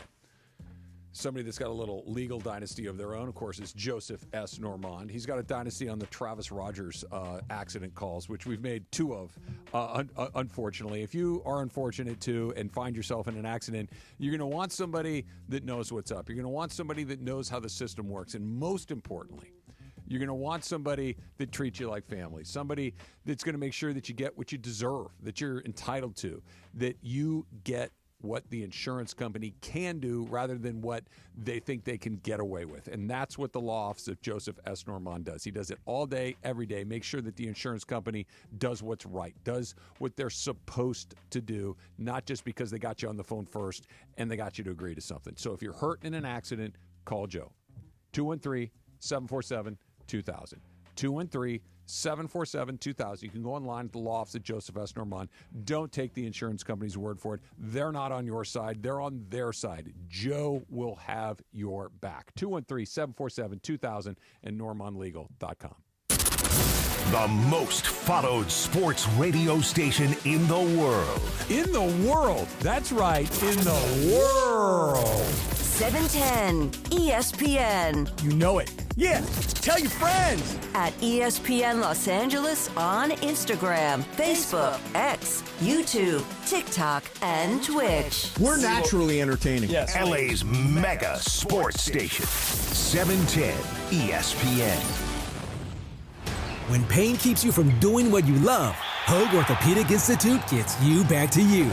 We are ranked number 18 in the nation and number 1 in Orange County for orthopedic and spine care by U.S. News & World Report. From the surf to the green, our world-class doctors are there, which is why more Californians choose Hoag Orthopedic Institute for orthopedic and spine care more than any other hospital. At Hoag Orthopedic Institute, there is no one better at getting you back to you. Proudly founded by premier physicians in partnership with Hoag. Learn more at HoagOrthopedicInstitute.com. Big on protein, rich on flavor. The new $10 Islands Restaurant's protein bowls are here for a limited time. Packed with over 40 grams of protein and stacked with fresh ingredients for the flavors you love. Just in a bowl. Find your protein paradise at islandsrestaurants.com. Hey, it's John Ireland. Laker fans, meet Pro Baller Energy, the official energy drink of the Lakers. It's clean energy without the crash. No synthetic junk, just a smooth boost to keep you focused and locked in. Whether you're teeing off early, powering through the workday, or just need that extra push, Pro Baller delivers. Grab the limited edition Lakers can, available now at Costco, Amazon, and select convenience stores. Pro Baller Energy. Champions choose clean energy.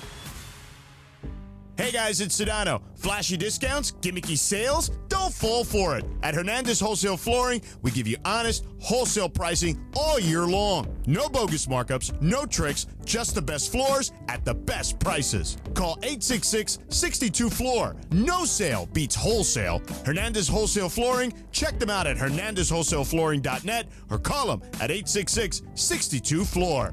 For the best prices on hardwood carpet and more, call 866-62-FLOOR. Thy ticket, Lady Jennifer of Coolidge. Well, many thanks, good sir. Here'th my Discover card. They accept Discover at Renaissance fairs? Yeah, they do here. Discover's accepted at the places I love to shop. Getteth with the times. With the times? You're playing the lute. Yeah, and it sounds pretty good, right? Discover is accepted at 99% of places that take credit cards nationwide. Based on the February 2024 Nielsen report. Purple Wave Auction remains the trusted leader in online equipment auctions. What makes the difference is you. You are part of our growing global community that continues to trust Purple Wave with the equipment that builds and feeds America. This trust placed in us by our community, from construction to ag producers and fleet drivers, brings great equipment opportunities to their next owners. Join the Purple Wave community today. purplewave.com. And yes, welcome to the Travis and DeMarco Show, now mornings 9 a.m. to noon on 710 ESPN, your destination for LA sports. Let's get back to the fellas. The Travis and DeMarco Show continues right now. What do you mean? Oh, you had Game of Games I did yesterday? Game of Games yesterday on the Okay. Mason Show. Did fantastic. What was the topic? People born on an island, because we were at islands. Island boy. So The captain loves Cubans, Puerto Ricans, Hawaiians, Japanese? Yeah. Okay. I had English people? Oh, yeah, sure. No, because I couldn't find any athletes. Rory McIlroy. Well, there's a bunch of soccer athletes. Michael Thompson. Yeah, Off but- of but- England. Michael Thompson. So that was the thing. Like Michael was born on this Yeah. island. Bermuda, the Bahamas. You're like this, Trav. Actually, let me give you one of the questions. All right. All right. Wilt Chamberlain. Briones will love this one. There's water around the island, actually. That's right. Oh, and let you know at Rolling Hills, there's water on 16 and 17. Nicole Kidman Okay. is Australian. Yes. But when her parents were in the United States as grad students on a visa, she was born here. Okay. Hawaii, Long Island, or Rhode Island? Ooh. Rhode Island. What, Hawaii, Long Island, or what was the other one? Rhode Island. Rhode Island. I'm going to guess Rhode Island for a very specific reason. Which is? You said grad school. They were in I'm grad Brown. thinking Brown, and that's why I'm guessing Rhode Island. Rhode Island. I'll go Long Island just to throw another thing out there. Hawaii. Hawaii. She Wow. was born in Hawaii. Her Okay. parents were grad students there. I guess that's closest to Australia. Yeah. I had a Benito Santiago one. Okay. You know him. He's Of course. Ponce, Puerto Rico. This one threw him off. I said, they played for the Netherlands in the World Baseball Classic.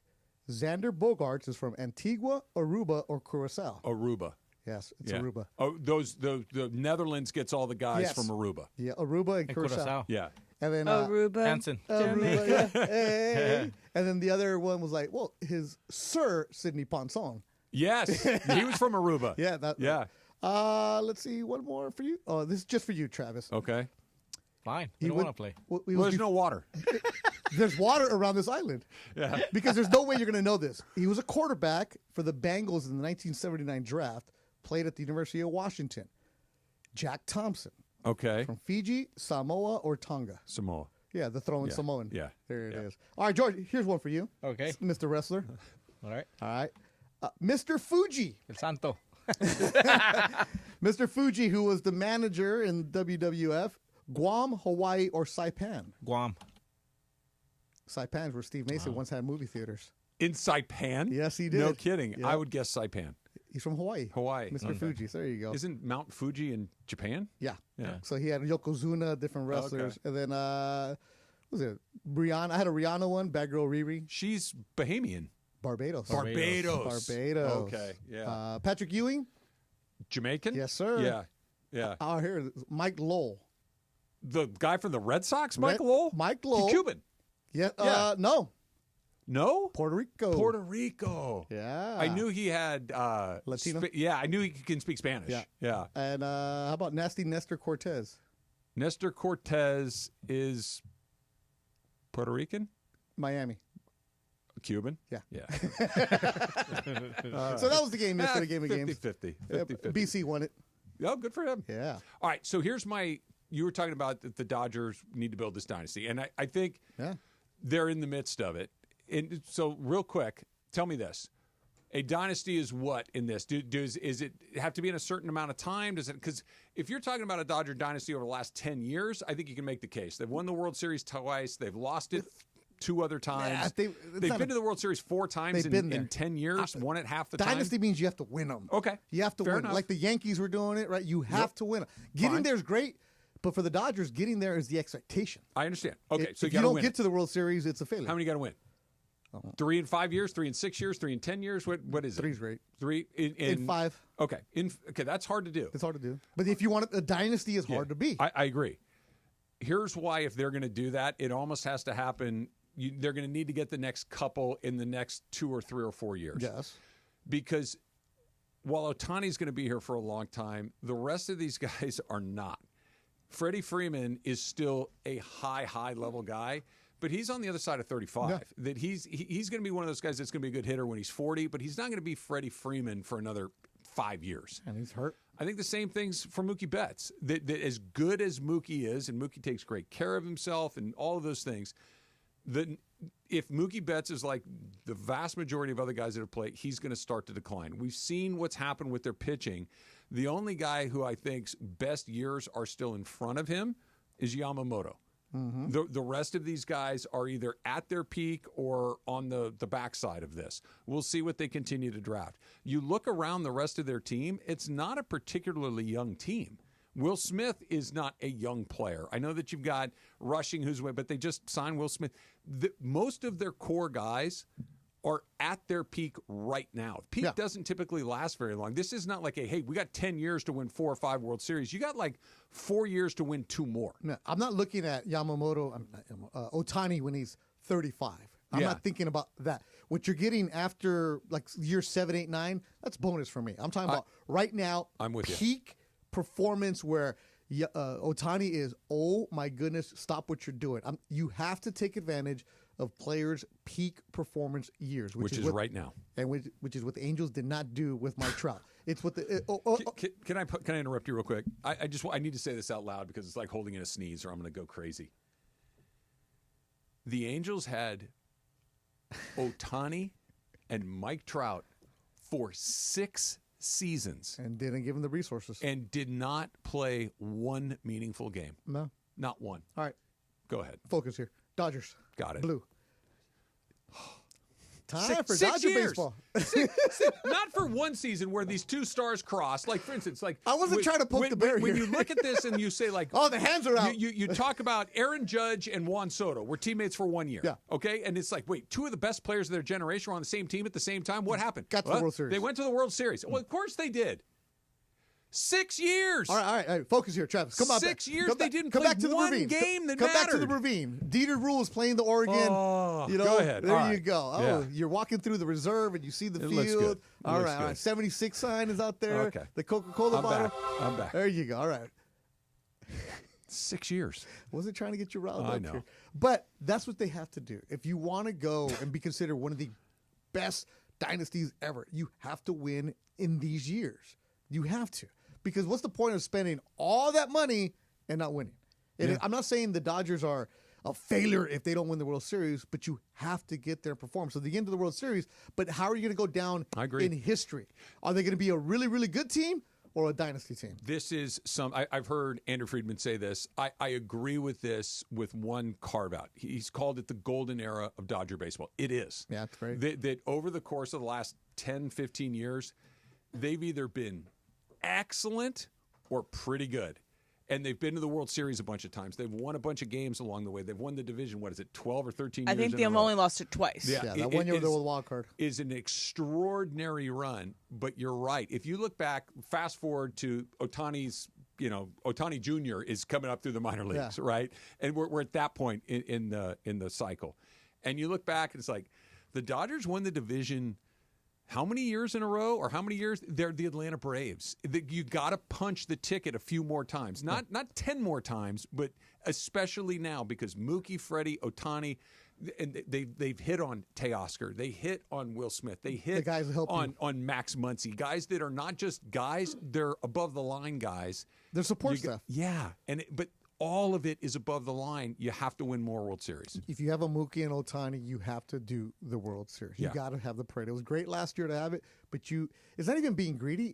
This is what you build them for. Like winning the division, honestly, it's a given. Are you surprised they're not further ahead than they are right now, even with the pitching? No, because San Francisco's been playing really well. And as I tell Cappy and his crew, the Padres are a good freaking team. Sure they are. They're not a small market team because the amount of money that they've spent. Look at the guys they've got. They got guys making so much money, and they're ballers. Machado is a Hall of Famer. Yep. Okay, he's a terrific player. Yep. I know I get heat for liking Manny Machado, and I do like Manny Machado. Put him on your team, you're going to like him. Of course he is. Jackson Merrill is a 10-time All-Star. That's going to happen for sure. Cronenworth is a useful player. They're a good team. They're a really good team. Tatis is terrific. Not lately, but he is terrific. Yeah. But the West is really good. So I'm not surprised that the Dodgers are only half a game up because those teams are good. And then you got the Rockies. Ugh.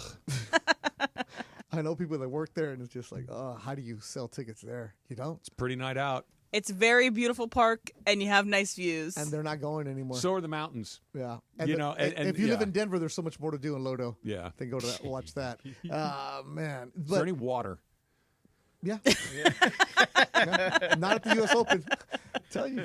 I'm going to give you all kinds of little nuggets for you, Jorge.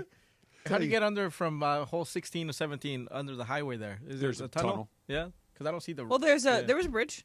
Is there an over? Yeah, There's usually no water. You don't have to swim, bro. You don't have to swim. No bridge like they put over Wilshire Boulevard at. That was a circus. LACC. It's hard to move around at that thing. No. You know what the Dodgers are right now? Too popular. You know why? Go on. It's too hard to get there because there's 50,000 every night. And if you now have to play, there is no spontaneous, let's go to the Dodger game. If you're in the area, it's like, hey, 5 o'clock, how much your ticket? No, tickets are super expensive. Yeah. There's 50,000 on a Wednesday, and it's not even a giveaway. No. And that afternoon game was 46,000. Yeah. It's a great thing to do, to have. It just like, remember the days of you like. It cuts both ways. When I was much younger in high school, what you just described. Yeah. Hey, you want to go to a Dodger game tonight? Yeah, let's go. And you'd just jump in the car and you'd go. You'd buy a $5 ticket. It was $10 to park your car. It wasn't a big deal. No. You'd go, and you didn't worry about a sellout or anything like that. The ballpark had a lot of people. They've always drawn well, but it wasn't what 3 you million described. every year, no matter what. But here's the deal. They are exactly what you described. They have the tickets are very expensive. The parking is very expensive. $40 for parking. It's difficult to get in and out. It's a challenge. But here's why.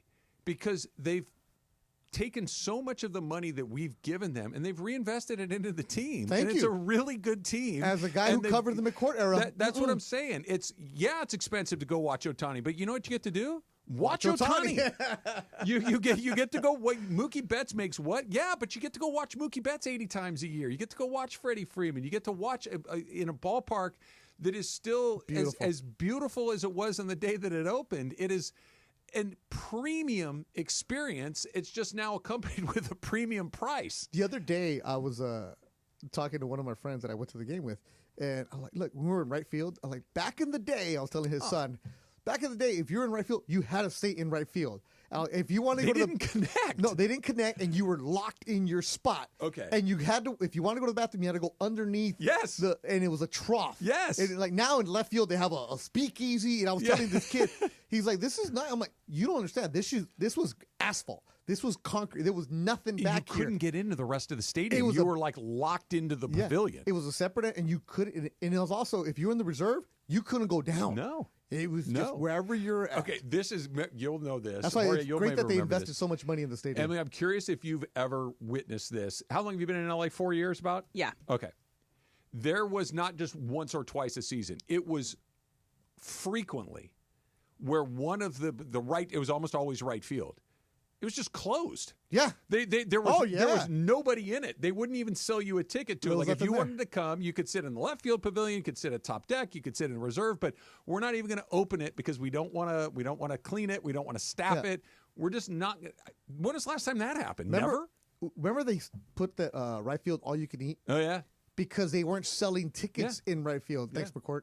So they had to go and draw people back because like, okay, who wants to spend that much? And then now you're just in the outfield is expensive.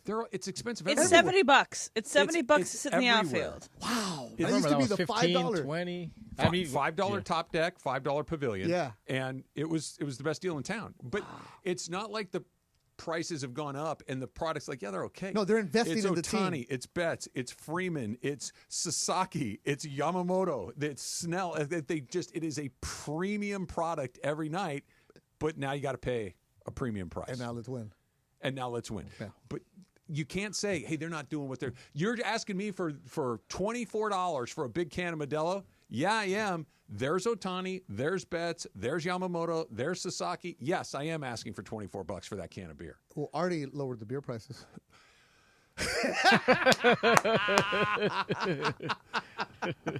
On the first day, and that was it. 25 years ago.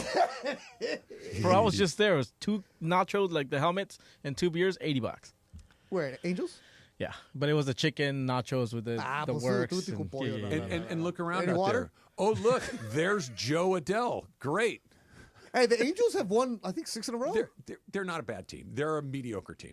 They're okay. They're good, but they beat the A's. They're coming back around the corner, hopefully. I want them to be good. I want Mike Trout to play in a game that matters before he's done playing. I would like to see that. The fact that they're 40 miles away from the team that's doing this makes it look even worse. It's a tough comp. I used to go to an Angel game every year just to keep the streak going. Yeah. I haven't gone the last 2 years. I went every year since I was a little kid. I think I have gone to at least one Angel game for 20 years. Yeah. I'll go once or twice a year. Yeah, on the way home. It's half an hour from my house. and by the way, they had Mike Trout and Otani for a really long time. There's a good reason I like to go. how you still get fired up about this. Think about that. No, I'm not. I'm thinking about Otani. Think as a about Dodger. it's not Otani. If Otani were just on the Brewers and everyone sucked around him, you're like, okay, that's a waste. But Otani and Trout were on the same team, not for 1 year or 2 or 3 or 4 or 5. How many 6. And did you see the vein popping out of his head you right could now? go do it. And then when they realize, hey, you know what? Look at the veins Otani's on the side of leaving. your neck, man. We could go get something for this guy. We could maybe try to restock the cupboard the best we can. Now we'll just let him walk out the door. You're going to need a different hoodie, man. You're sweating over there. It's driving me crazy. Bothers me. Trav and Beto, 710 ESPN. Mason and Ireland. Can you do a cartwheel, John, if you were pressed? I used to be able to, but I haven't done it in so long. I've not done a cartwheel in a really long time. I'm sure I can. The biggest show on the radio, weekdays at noon. On 710 ESPN. Hey guys, it's Sedano. Los Angeles International Airport's People Mover trains begin rolling early next year as part of LAX's ongoing investments to transform and improve your travel journey. The People Mover trains will quickly move guests between their terminals and our new consolidated rental car center, metro trains and buses, economy parking, and Kiss and Fly lot. The trains will make it simple and fast to get to your LAX destination in 10 minutes or less, and trains depart every 2 minutes beginning in early 2026. Learn more at lawa.org/ESPN. Waba Grill is an LA original, so we've got to keep it real. Real fresh with our Asian-inspired menu that's grilled to order every time. Take me up and never put me down. Real quality with our marinated proteins like hormone-free chicken, ribeye steak, wild-caught salmon, and shrimp. Enjoy $5 happy hour weekdays after 3 p.m. with our 5-piece pork veggie dumplings and a value-sized premium beverage drink like our creamy and delicious Thai tea. Waba Grill, keeping it real every day for you. Pacific Palms Resort, LA's Hilltop Hideaway and #1 work and play resort, provides opportunities for all travelers and locals. Enjoy restful accommodation, dine in the Red Restaurant with an expansive outside patio, or pamper yourself and relax at the spa. Hit the links at one of their 2 championship courses, the Babe and the Ike. Pacific Palms Resort is the perfect choice for a Los Angeles venue for your business meetings, weddings, and big events. Enjoy a beautiful staycation or family holiday at their Hilltop property. Book your stay at LA's #1 work and play resort today at PacificPalmsResort.com. 30 years ago, Wu-Tang Clan changed hip-hop forever. Now, it's time for the Final Chamber. Live in Los Angeles, Wu-Tang Clan, together, live on stage, the beginning of their final tour. Crypto.com Arena, June 22nd, with Run the Jewels. Get tickets now at WuTangClan.com. Wu-Tang Forever, the Final Chamber. Produced by AEG Presents.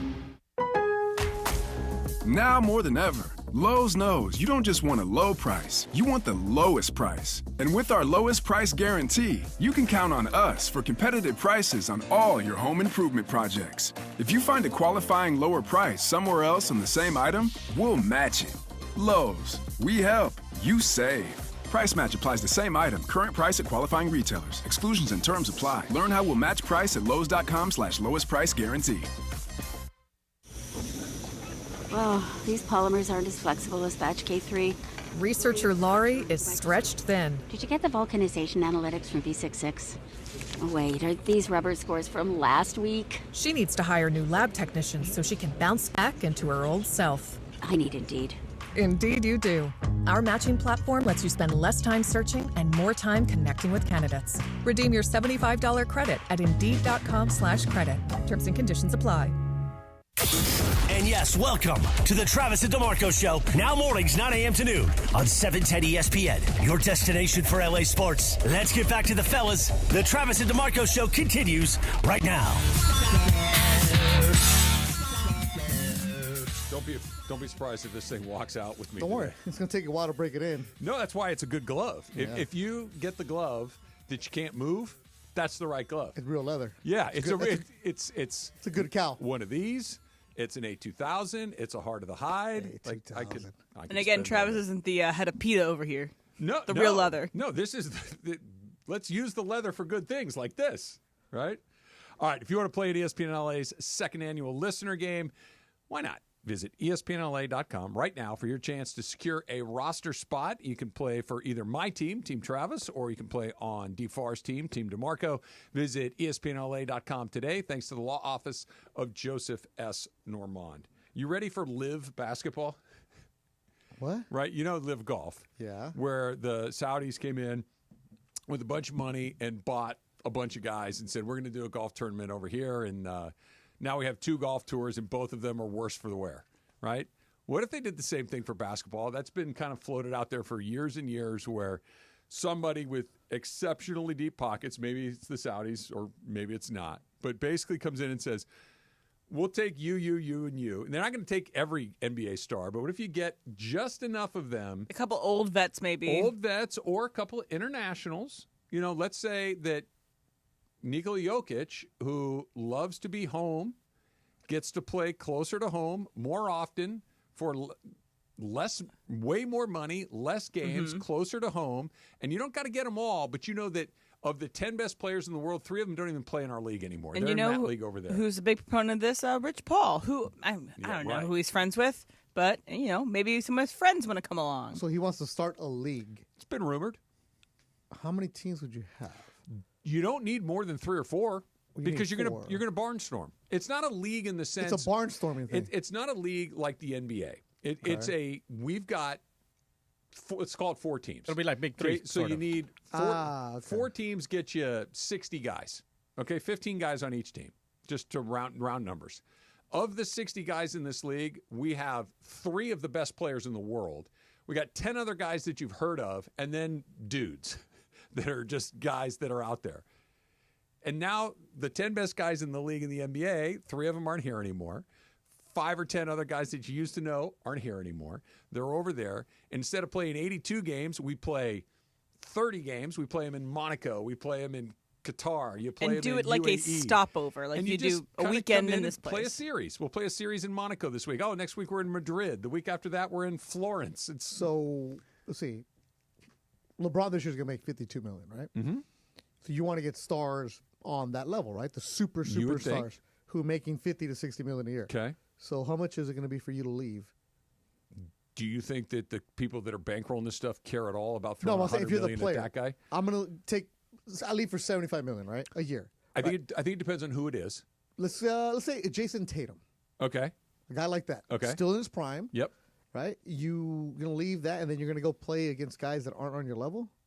Ronaldo got paid $200 million to go to that Saudi league. He's at the end of his career. So I think he regretted it, and he's talked about in the look interviews. at guys like Bryson DeChambeau, John Rahm, these guys that were the best at what they were doing. That's individuals. It is, and I know. But you're also competing against other guys. He's not competing against Rory McIlroy. You're not competing against Scotty Scheffler. You're competing against guys that are pluggers, but they're not the best guys. But the money is guaranteed for way less work. And even take the political element out of it. Yeah, because we deal with that in boxing. Yeah. Take the political, like how can you take their money or their money or their money? Just pretend that all the money is coming from a pure place, which it's not. But let's just pretend that it is. Take the politics out. That you're saying I can work 25 days a year and make 3 times as much instead of working 300 days a year and making a quarter as much? That's how you get them. But then if you're an elite athlete, this is going to work if you're going to get, say, a LeBron at 38, guys at the end of their career, a Joker when he's 35, right? Guys that want to go back to their country. You're not going to get the elite guys in their peak prime. Okay, you might not get Jason Tatum, to use your example. What if you came in and said to Cooper Flagg today, hey, look, you don't know what the future holds. You have no idea. Okay. We're going to guarantee you $200 million to come play in this league. But he can make that in the NBA. Maybe, but he's got to get to the second deal. He's got to get to the third deal, and he's got to be as good as we hope he is. This is guaranteed money in the bank tomorrow. But as an athlete, don't you want to play against the best? I would. Don't you want to compete for an NBA title? The point, I think the model of not everybody is thinking that are the golf guys. And I understand it's individual sports rather than That's team why sports. Ronaldo in Saudi Arabia didn't work, because you need other players I there. totally get it, but Ronaldo got the money. Oh, he got the money. Bryson got the money. Koepka got the money. Yeah. That they decided that playing against the best guys wasn't the most important And thing. Ronaldo supposedly coming back to North And America. plus, these college guys are chasing the money anyways. Yeah. So with Ronaldo, and there was a good story in The Athletic about this, how he went to Saudi Arabia and they're not selling the games because it's okay. You see Ronaldo, but who else is on the other teams? Like, okay, we're bankrolling him, but then the other teams are just whatever guys. They haven't been able to attract. They thought they were going to get a Ronaldo and a Messi coming in, and Messi's like, no, I'm going to go to MLS and get this deal. And Ronaldo, as soon as it's done, is leaving. Other guys that are there are leaving. I'm not saying you're going to have a stampede, but you don't need more than a small handful to really hit the NBA hard. Yeah, I look, I have no problem. If I had an opportunity to make that much money at the end of my career, I'm going to go do that too. But in the peak prime, where you're trying to win a championship, because what's the debate? How many rings does he have? That stupid debate. How many rings does he have? Like, that's what you're going to go down for. And if you're a player who hasn't gotten to that. You know who, like, I think the example of the guy who may go, yeah, I'll do that, is Jokic. Because he wants his horse. He wants to be home. He wants to swim and ride his horses and hang out with his brothers. And he's a lot closer to home over there than he is over here. He's won titles here. He's still in the prime of his career. And if all of a sudden you know that one of the best players in the world isn't even in your league anymore, that's damaging to your league. Now, is this a spitballing idea, or is it a little bit of framework? There's conflicting reports that this has been a fantasy for a long time, but there's a little bit more to it than before because, and quite frankly, because of Liv, because of the Saudis and Ronaldo, they've done it. Isn't Liv trying to come back? Some of the individual players are, but they're trying to figure. First of all, the PGA Tour is like, no. Yeah. That they're trying to figure out, do you have to give them money back? How do you left for this money? What was the incentive for the guys that stayed? Well, there's a lot of NBA players that aren't going to get that third contract, that go to Turkey, that go play in Israel, that go play in Spain because they're Puerto Rico. Shout out Boogie Cousins. Oh, they're not making money there. But what's he doing down there? That league is not good. But you're going to Europe and they're paying you millions. You're getting that money that you might only get a mid-level exemption when you're in the NBA, but that's where they're going. But that's the guys at the end of What the if career. you pulled a bunch of guys? Okay, so let's. You got to get at least 6. You got to get a star on each team. Yeah, for sure you do. But what if you did the thing where, hey, Austin Reeves, you're never going to make $200 million in the NBA. You can make it over here. He's a really good player. No, that's the kind of player. That we go get a bunch of Austin Reeves. Now you're talking. And you fill out a few teams of guys that, when I'm watching it, is that Shai Gilgeous-Alexander? No. Is that a really good basketball player? Hell yes, it is. Jalen Williams can go there. A Jalen Williams, An Austin who Reeves. now you're paying like Steph Curry. Now that's a different story. And you get an aging Steph Curry or an aging LeBron James or an aging Kevin Durant or something like that. This is where you get a Klay Thompson. Yeah. I can see a Klay going to do something. Now that's the model I think they'll work. You get those guys in their 20s, you give them a bunch of money, and then you give a Klay, hey, here's $20 million for 1 year. You're not going to get that anywhere else. Interesting. Anytime soon? No, probably not. This is where LeBron takes his kids. Just LeBron, then it's like, yeah, dude, whatever. How about LeBron and his kids? Yeah, dude, whatever. I don't care about that. Barnstorming.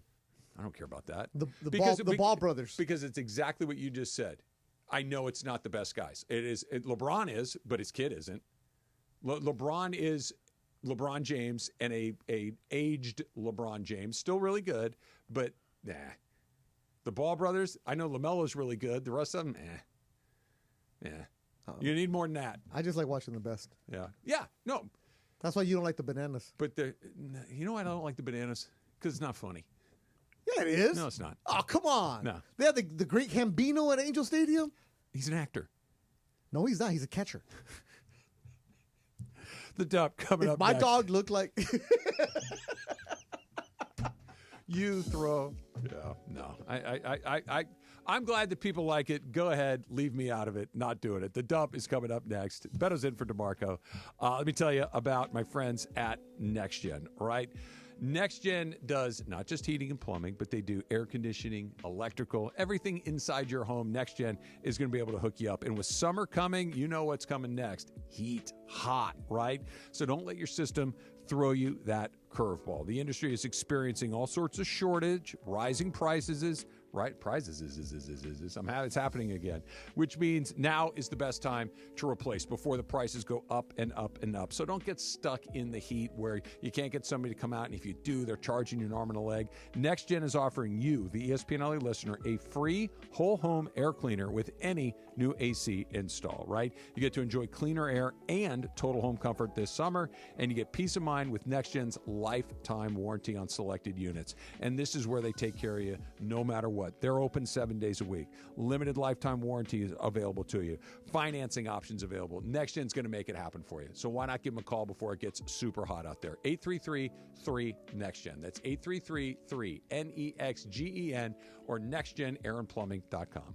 The fun way to drive home is with Sedano and Cap. Weekdays after Mason in Ireland. Yeah, I do. You just want to be a DILF, don't you? I do want to be a DILF. You are. I don't know if I am, but I think I am. For your age, I think you are. You're a bro. zaddy. A zaddy. What's a zaddy? You're a zaddy. What's that? What's the Z stand for? That's you, Cappy. You're right there. Okay, zaddy in the house. Like you sexy. Okay. Yeah, that's you, Cappy. I'm feeling it. Sedano and Cap is next at 3 p.m. on 710 ESPN. Hey, it's John Ireland. If you've been searching for an energy drink that actually works without the crash or junk, look no further than Pro Baller Energy. Made with clean ingredients and natural caffeine, it gives you a smooth, focused boost, whether you're at work, on the golf course, or just need a pick-me-up. It's energy you can feel good about, and the limited edition Lakers can makes it even better. Find Pro Baller at Costco, Amazon, and select convenience stores today. Try it and see why champions choose clean energy. Hey guys, it's Sedano. ESPN LA 710 and Children's Dental Fun Zone present the T-Ball Tee-Off, part of ESPN LA's All-Star Friday Night, happening Friday, July 11th at West Covina Sportsplex. From 10 a.m. to 12:30 p.m., kids ages 7 to 12 will take the field to showcase their big swings. Meet ESPN LA talent, win prizes, and enjoy a morning of fun. Limited spots are available. Sign up now at ESPNLA.com. Thanks to our friends at Children's Dental Fun Zone. Sparkling smiles, happy kids. This just in. The NFL schedule has dropped, and you know what that means. It's go time. Adam Schefter here with the Insider Tip. If you're trying to catch your team live this season, Vivid Seats is the move. For the best selection of games and seats, it's time to snap your tickets up now. Vivid Seats has great deals on great seats and the only rewards program in the game. It's no wonder they're the official ticketing partner of ESPN. So don't wait. Head to vividseats.com or download the app and lock in those game days. Teams are battling for the championship, and there's no better place to get in on the intensity than ESPN Bet. Go from tracking the latest game-changing moments to placing bets in just a few taps. Right now, new customers can get $100 in bonus bets when you make your first $10 wager. Download the ESPN Bet Sportsbook app and sign up with the promo code JOEQ, that's JOEQ, to get started today. Must be 21 plus. Gambling problem? Call 1-800-GAMBLER. Terms and conditions apply. See app for details. Offer not available in New York. It's time for everything we haven't gotten to today. Yes, it's time for the dump. This is both no kidding, duh, and weird at the same time. Tom Brady is getting a statue. That's the duh part, right? Tom Brady, a statue outside of Gillette Stadium. Sure, he won 1 million Super Bowls. He's the greatest quarterback of all time. He should have a statue. This is where it gets weird. They're doing it before a preseason game. They're doing it before a preseason game, August 8th, their preseason opener. That's super weird, right? That's petty. Yeah. That's petty. That's really, really strange. Does he have an issue with Kraft? I don't know. I don't think so. Yeah, the easy solution would be their first primetime game is against the... Oh, no, that's at Bills. I'll find their primetime game at home. First home game of the season. Yeah. Regular season game. They also have a primetime game on November 13th against the Jets. And it's, again, someone who... Brady owned the Jets. This is like if you were going to unveil a Otani statue and you did it in spring training. It's like, what are we doing? And is this, you think, a chance to like sell preseason tickets? Okay, but sure, but yeah, who cares? No, because the first game is already going to be sold out no matter what. I get what you're saying, that maybe you get an extra 10,000 people to come to a exhibition season. Or maybe you fill the house, whatever it is. It's still a weird look. It's absolutely. Tom Brady. just thinking, what other angle would there be? I don't know, man. Because so a couple days ago, maybe it was even yesterday, it was the Rams announced they were doing an Aaron Donald night. That's gonna at halftime gonna honor him. They're gonna have a bobbleheads for him. And it's not even a statue night for Aaron Donald. And they're doing that on November 23rd, which is a primetime game because it's the greatest LA Ram of this era of LA Rams. And you want to actually honor him. You do not have to make a compelling argument or a strong argument that Tom Brady is the greatest / most famous NFL player of all time. It is a perfectly reasonable position to take. You're going to honor him during a preseason game? That's weird. That's disrespectful. It is. It's just. I'm sure he'll also really be the keeper of the lighthouse or whatever is the thing that they have. Yeah, as well. That's very, very strange. A couple on this day in history. Hold on, real quick before that. Yeah. If you were Brady, would you show up? Preseason? It's your statue. Preseason? Honestly, I would do back channels of, look, Tom's very excited about the statue. He can't wait to see it. He's going to be unavailable that day. Can we do the unveiling in a real game? Yeah. Right? He's out of the country doing a thing that day. He's in Monaco. Yeah, he's in Monaco. That's exactly right. FaceTime. Hey, let me let O'Shea in here a second ago. Don't worry, I beat you to it. You beat me to it. All right. Today, 1981, Indiana Jones and Raiders of the Lost Ark was released in theaters. I never know with you with movies if you're in or out. No. Indiana Jones missed you? I've been to the ride at Disneyland. Well, you were there on the one day it worked? Yeah. When it was open, yeah. Lucky guy. I've ridden it. It's worked sometimes. Is broken more often than it's not. It's a super fun ride. But I've seen it's another one. Dun, dun, dun, dun, I know it. I know it. But if it's here's how I watched movies as a kid. We didn't go to the movie theater. Whatever was on Channel 5. Okay. It was shown in the afternoon. Raiders of the Lost Ark was like on Channel 7 for 10 years. Okay. Yeah. I know the song. And apparently Spielberg really wanted to do a Bond movie, and George Lucas, talked him into adjusting that to be kind of a Western mixed with a Bond in a way, and that's what kind of Indy turned into. With a whip. Great movie. No, I like it. I've seen bits and parts of it, yeah. Harrison Ford is, if he's one guy, is he Indiana Jones? Is he Han Solo? Is he something else? He's the guy from Shrinking. Get out of here. I think Indy, right? Oh, Han Solo's not a bad choice. I would say Indy. Yeah. All right, 1991, the Bulls defeated the Lakers Game 5 of the NBA Finals, securing Michael Jordan's first of his 6 NBA titles and first of his 6 NBA Final MVPs. Today was the day that the Jordan is undefeated in the finals thing started. Yeah. How late in the career was this? No, that was good. So 7 years in. Yeah. Because the Lakers were good at the 80s. Well, and he couldn't get by the Celtics. Nope. He couldn't get by the Pistons, and then they did. That was an NBC game. I just remember that's when he went in for that, and then moved it to the left hand. Spectacular move. How quickly did Braun get to the NBA Finals? They went to that year against the Spurs. LeBron. Went to the year against the Spurs. Was that 05? It was his 4th season. It happened quickly. Yeah. Oh, it okay. happened quickly. Yeah, he got there quick. And he took a bad team to the finals. What about Anderson Varejao? Anderson Varejao, something Eric to note. Snow was on that team. Eric That was a Snow. weird team. That was not Was it a Daniel Gibson? legendary. Was it Boobie Gibson? Boobie Gibson. There you Yeah, Boobie Gibson. Another Laker day in history. Today in 2002, a 113-107 win against the New Jersey Nets. It was the final game of a sweep. It was also the 3rd consecutive NBA title. The Lakers became the 5th team in NBA history to win at least 3 in a row. I remember nothing about that series at all other than it was the 3-peat. That's it. That's about it. Yeah. Nothing.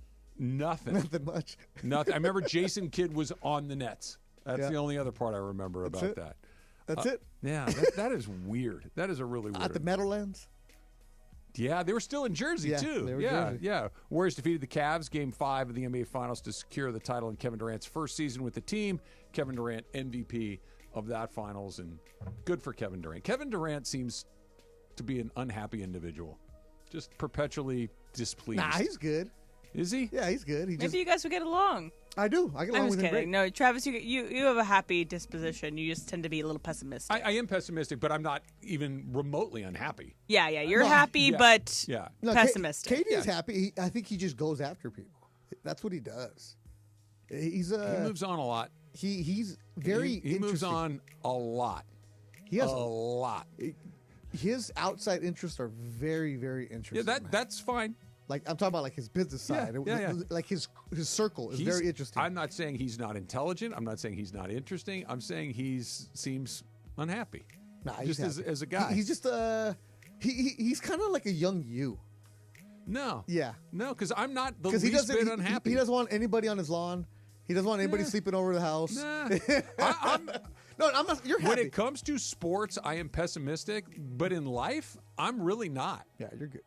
I'm really not. You're a happy guy. I know that. But KD is. I think KD's demeanor makes him look like. Because if you look at your demeanor and you're 6'5" and you're walking in the morning. I'm not 6'5". We have to clear this. Okay, you're 6'7". This is like I live behind a gate and have a moat and all these other things. Also not true. No, you don't have a drawbridge? I wish I did. That'd be pretty good. I would like a drive. Pull it up when you get near my house. Right. Beto's coming. Start turning the giant crank with the chain. Yes, sir. Supercross Talk is coming up next. Steve Mason and John Ireland. Mason and Ireland. Next at noon after Travis and DeMarco. By the way, I was mobbed by listeners when I walked over to LA Live. So many people listening to the show. Just fans of the show. Oh, okay. So I was mobbed. Both of these guys listen. To me, that's a mob. Somebody yelled at you at Slay? That's true. He stood up at Slay and said, I'm a P1. God bless you, sir. God bless that guy. OGs of LA Sports Radio. That's Mason and Ireland. On 710 ESPN.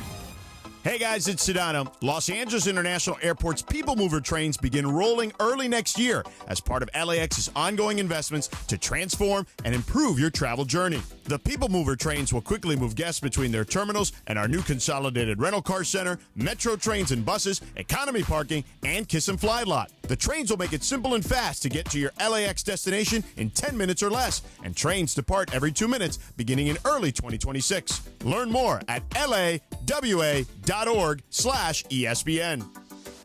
Do you really think you've experienced real sports excitement in your home? It's Mace here, and I'm here to tell you to get off your couch and get into Cosm. Cosm is the ultimate immersive fan experience. The Dome at Cosm, massive 87-foot wraparound display with reserved booth-style seating. The Cosm Hall features wall-to-wall screens where you can watch multiple games at the same time. Incredible food, craft cocktails, beer available throughout Cosm. Go to Cosm.com to see all the sporting events coming up, and now showing The Matrix at Cosm.com.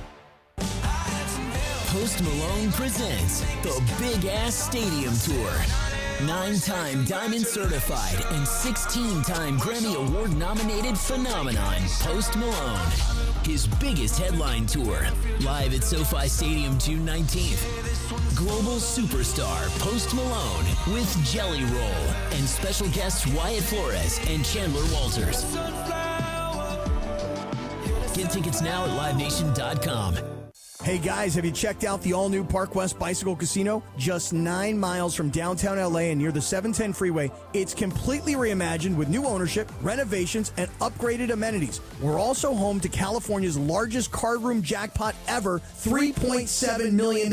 New players score $30 in match play when they say, Cappy sent me. Park West Bicycle Casino, come see what everyone's talking about. Please gamble responsibly. Problemgambling.ca.gov. 1-800-GAMBLER. GGR 001291. GAR 001292. PSIS license number 1358. ESPN AM 710 Los Angeles. KRDC AM 1110 Pasadena, Los Angeles. K256CX 99.1 FM Pasadena, Los Angeles. It's the greatest segment in LA sports radio history. Oh my God. When the shows come together for magic on the radio. It will only grow stronger. It's time for Supercross Talk. Not used to the woo-woo from coming from that side. Oh, yeah, of the from room. here, and then Andy's here, and then Andy O'Shea is Jackson Jr.'s here. That's right, folks. O'Shea's here, Andy's here, Mace is here, but Beto just decided to pull an Ireland. He and did. He saw a fifth body and just ejected. 5 people. I'm out. Is that a rule? It's not. It's a rule for Ireland. It shouldn't be a rule for Beto. I don't think so either. By the way, it happens all the time. I mean, we can have Pepe, Michael, and somebody, and we always have a crowd in this room. So I don't know. I don't know. I don't know. I don't think 4 is enough to be. Yeah, honest. I say bring them on. Bring them on. There's 6 microphones in here. We should be able to do more Exactly. than 4. It's built for it. Yeah. You Shay, what's going on, man? Nothing, man. I got the big three. The big three. We got our first game this weekend. I got some bullet points that we're going to talk about on Mason. Excellent. Oh, we have bullet points. Got bullet points. Excellent. Yeah, straight from the source. Oh, yeah. Where are the games? Well, now that's the thing. Now officially, we have reached the point where we have owners, team owners. And so now the team owners, we have their respected cities. So we got Chicago's got a team, Detroit, Miami, LA's got a team. So we're going to go everywhere that has a team, we got to go to their state. Now I keep saying I would love to own a team. Like I've explored some of this stuff like Angel City FC only sold for $200 million. So I think that's in play. You were looking for a steak? I'm looking. I want a piece of a team so I can walk into a stadium or an arena and say, "Hey, I'm part of this. What do you think? Listen, can we buy a big 3 team? If you get a crew together, and I think it's between, it might be between 10 and 15 right now. 10 and 15? Yeah. Well, now's the time. You get it when it's relatively right. How much is that? Season. How much is that down? So if it's 10 or 15, that's depends on what your group $2 million down. And finance the rest? Is that how that works? I mean, pretty much. You don't buy a big you get to name how it. about we sell one of your chains? I think that probably gets us a team. That is some serious ice, man. I mean, it's hot outside. What sort of owner would you be? I would be extremely hands off. No, you wouldn't. I would. I would be extreme. I would not be Jerry Jones. Would you be impulsive? Would you fire coaches? Would Yes. you buy free agents? That's the fun. And then disparage them in the media the I next would day? not disparage them in the media, but I would be. I would try to stand back. I have always liked owners, like for example, Stan Kroenke, Silent Stan. You don't hear from him. He doesn't say anything. They do great stuff. He's got great people work. I think that's state-of-the-art owner. I think the opposite is Jerry Jones, who's got his hand in everything, hasn't won the Super Bowl since the 1900s. I mean, seriously, what is he doing? You buying this? Mason. You think I would be hands off? You would be so hands on because that's how you get a press conference. Mm-hmm. That's how you get the attention and people knowing that you own this team. I know you well enough to know that you would only want to buy this team so people would know you owned it. Now, I would love to walk into the arena, sit courtside, wave to people as I'm sitting. Hey, I'm the owner. You as a Mark Cuban type. Oh, I can go with that. Very visible, very engaged. But you're not full on Ishbia. You're not like a full on Ishbia. No, not Ishbia. All of our coaches are former legends, so can you imagine the press when Mace has to fire Gary Payton? Or has to talk to Rick Can you Mahorn? imagine what Gary Payton would say to me after that? He's already a trash talker. It would be amazing. One of the greatest of all time.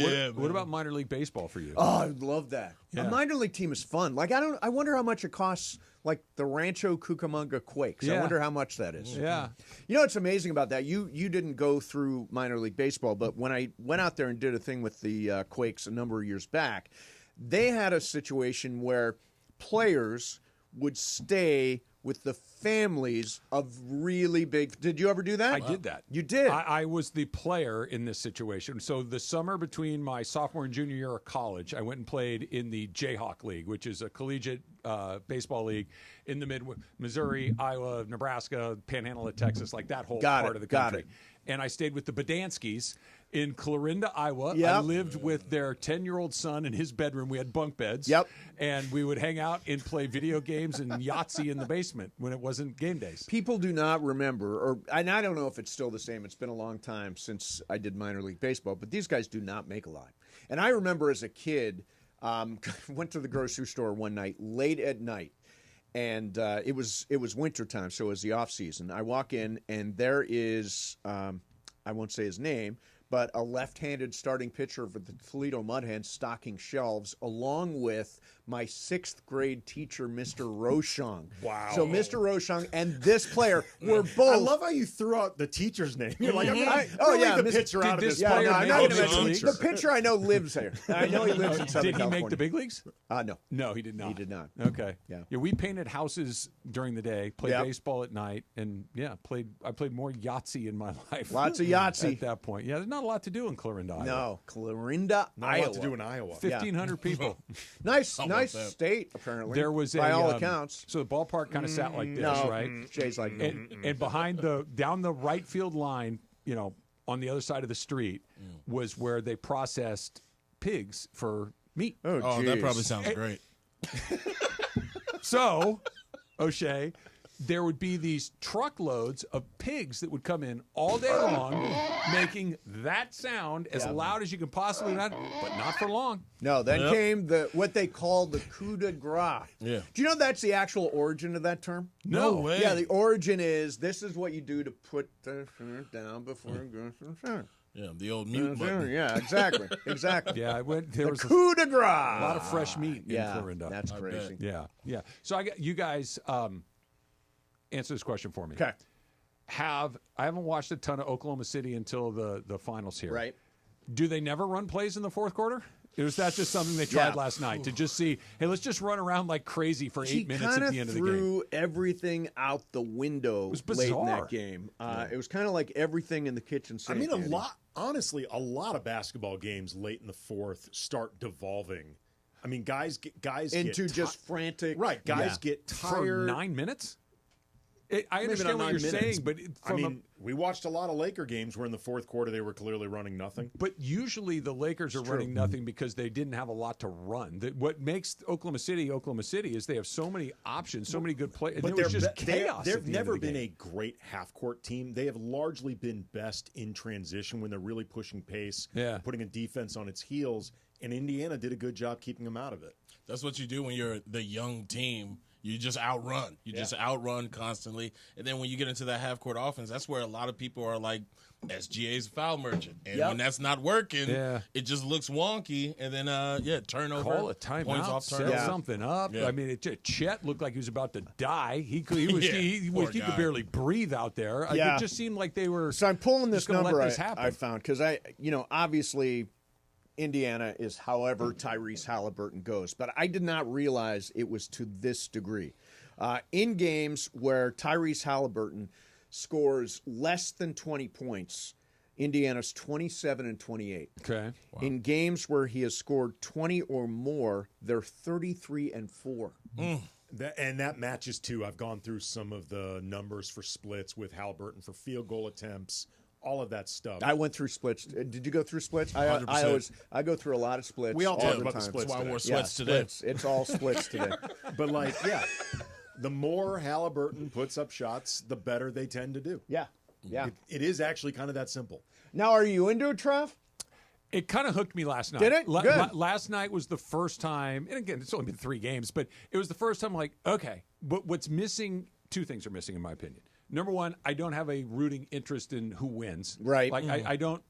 But the other thing that's missing is I don't dislike either one of these teams. Right. I need to have a villain. They're I need both to have a kind of bad good guy. stories, right? You need a bad guy. Halliburton's not a bad guy. SGA's not a bad guy. The OKC and Indiana haven't been in the way of a team that I care about over and over and over again to where I hate these guys the way that you hate the Celtics or something like that. But last night was really fun. The last 9 minutes of that game were really fun to watch. Right. Yeah, and I feel you on that.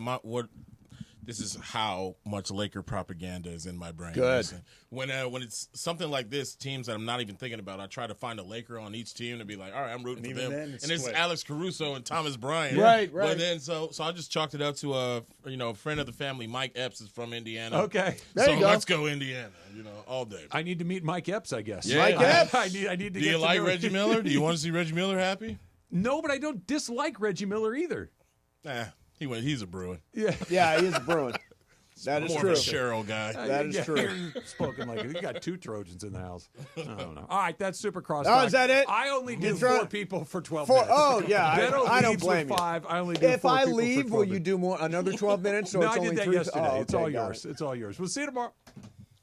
LA's mega sports station.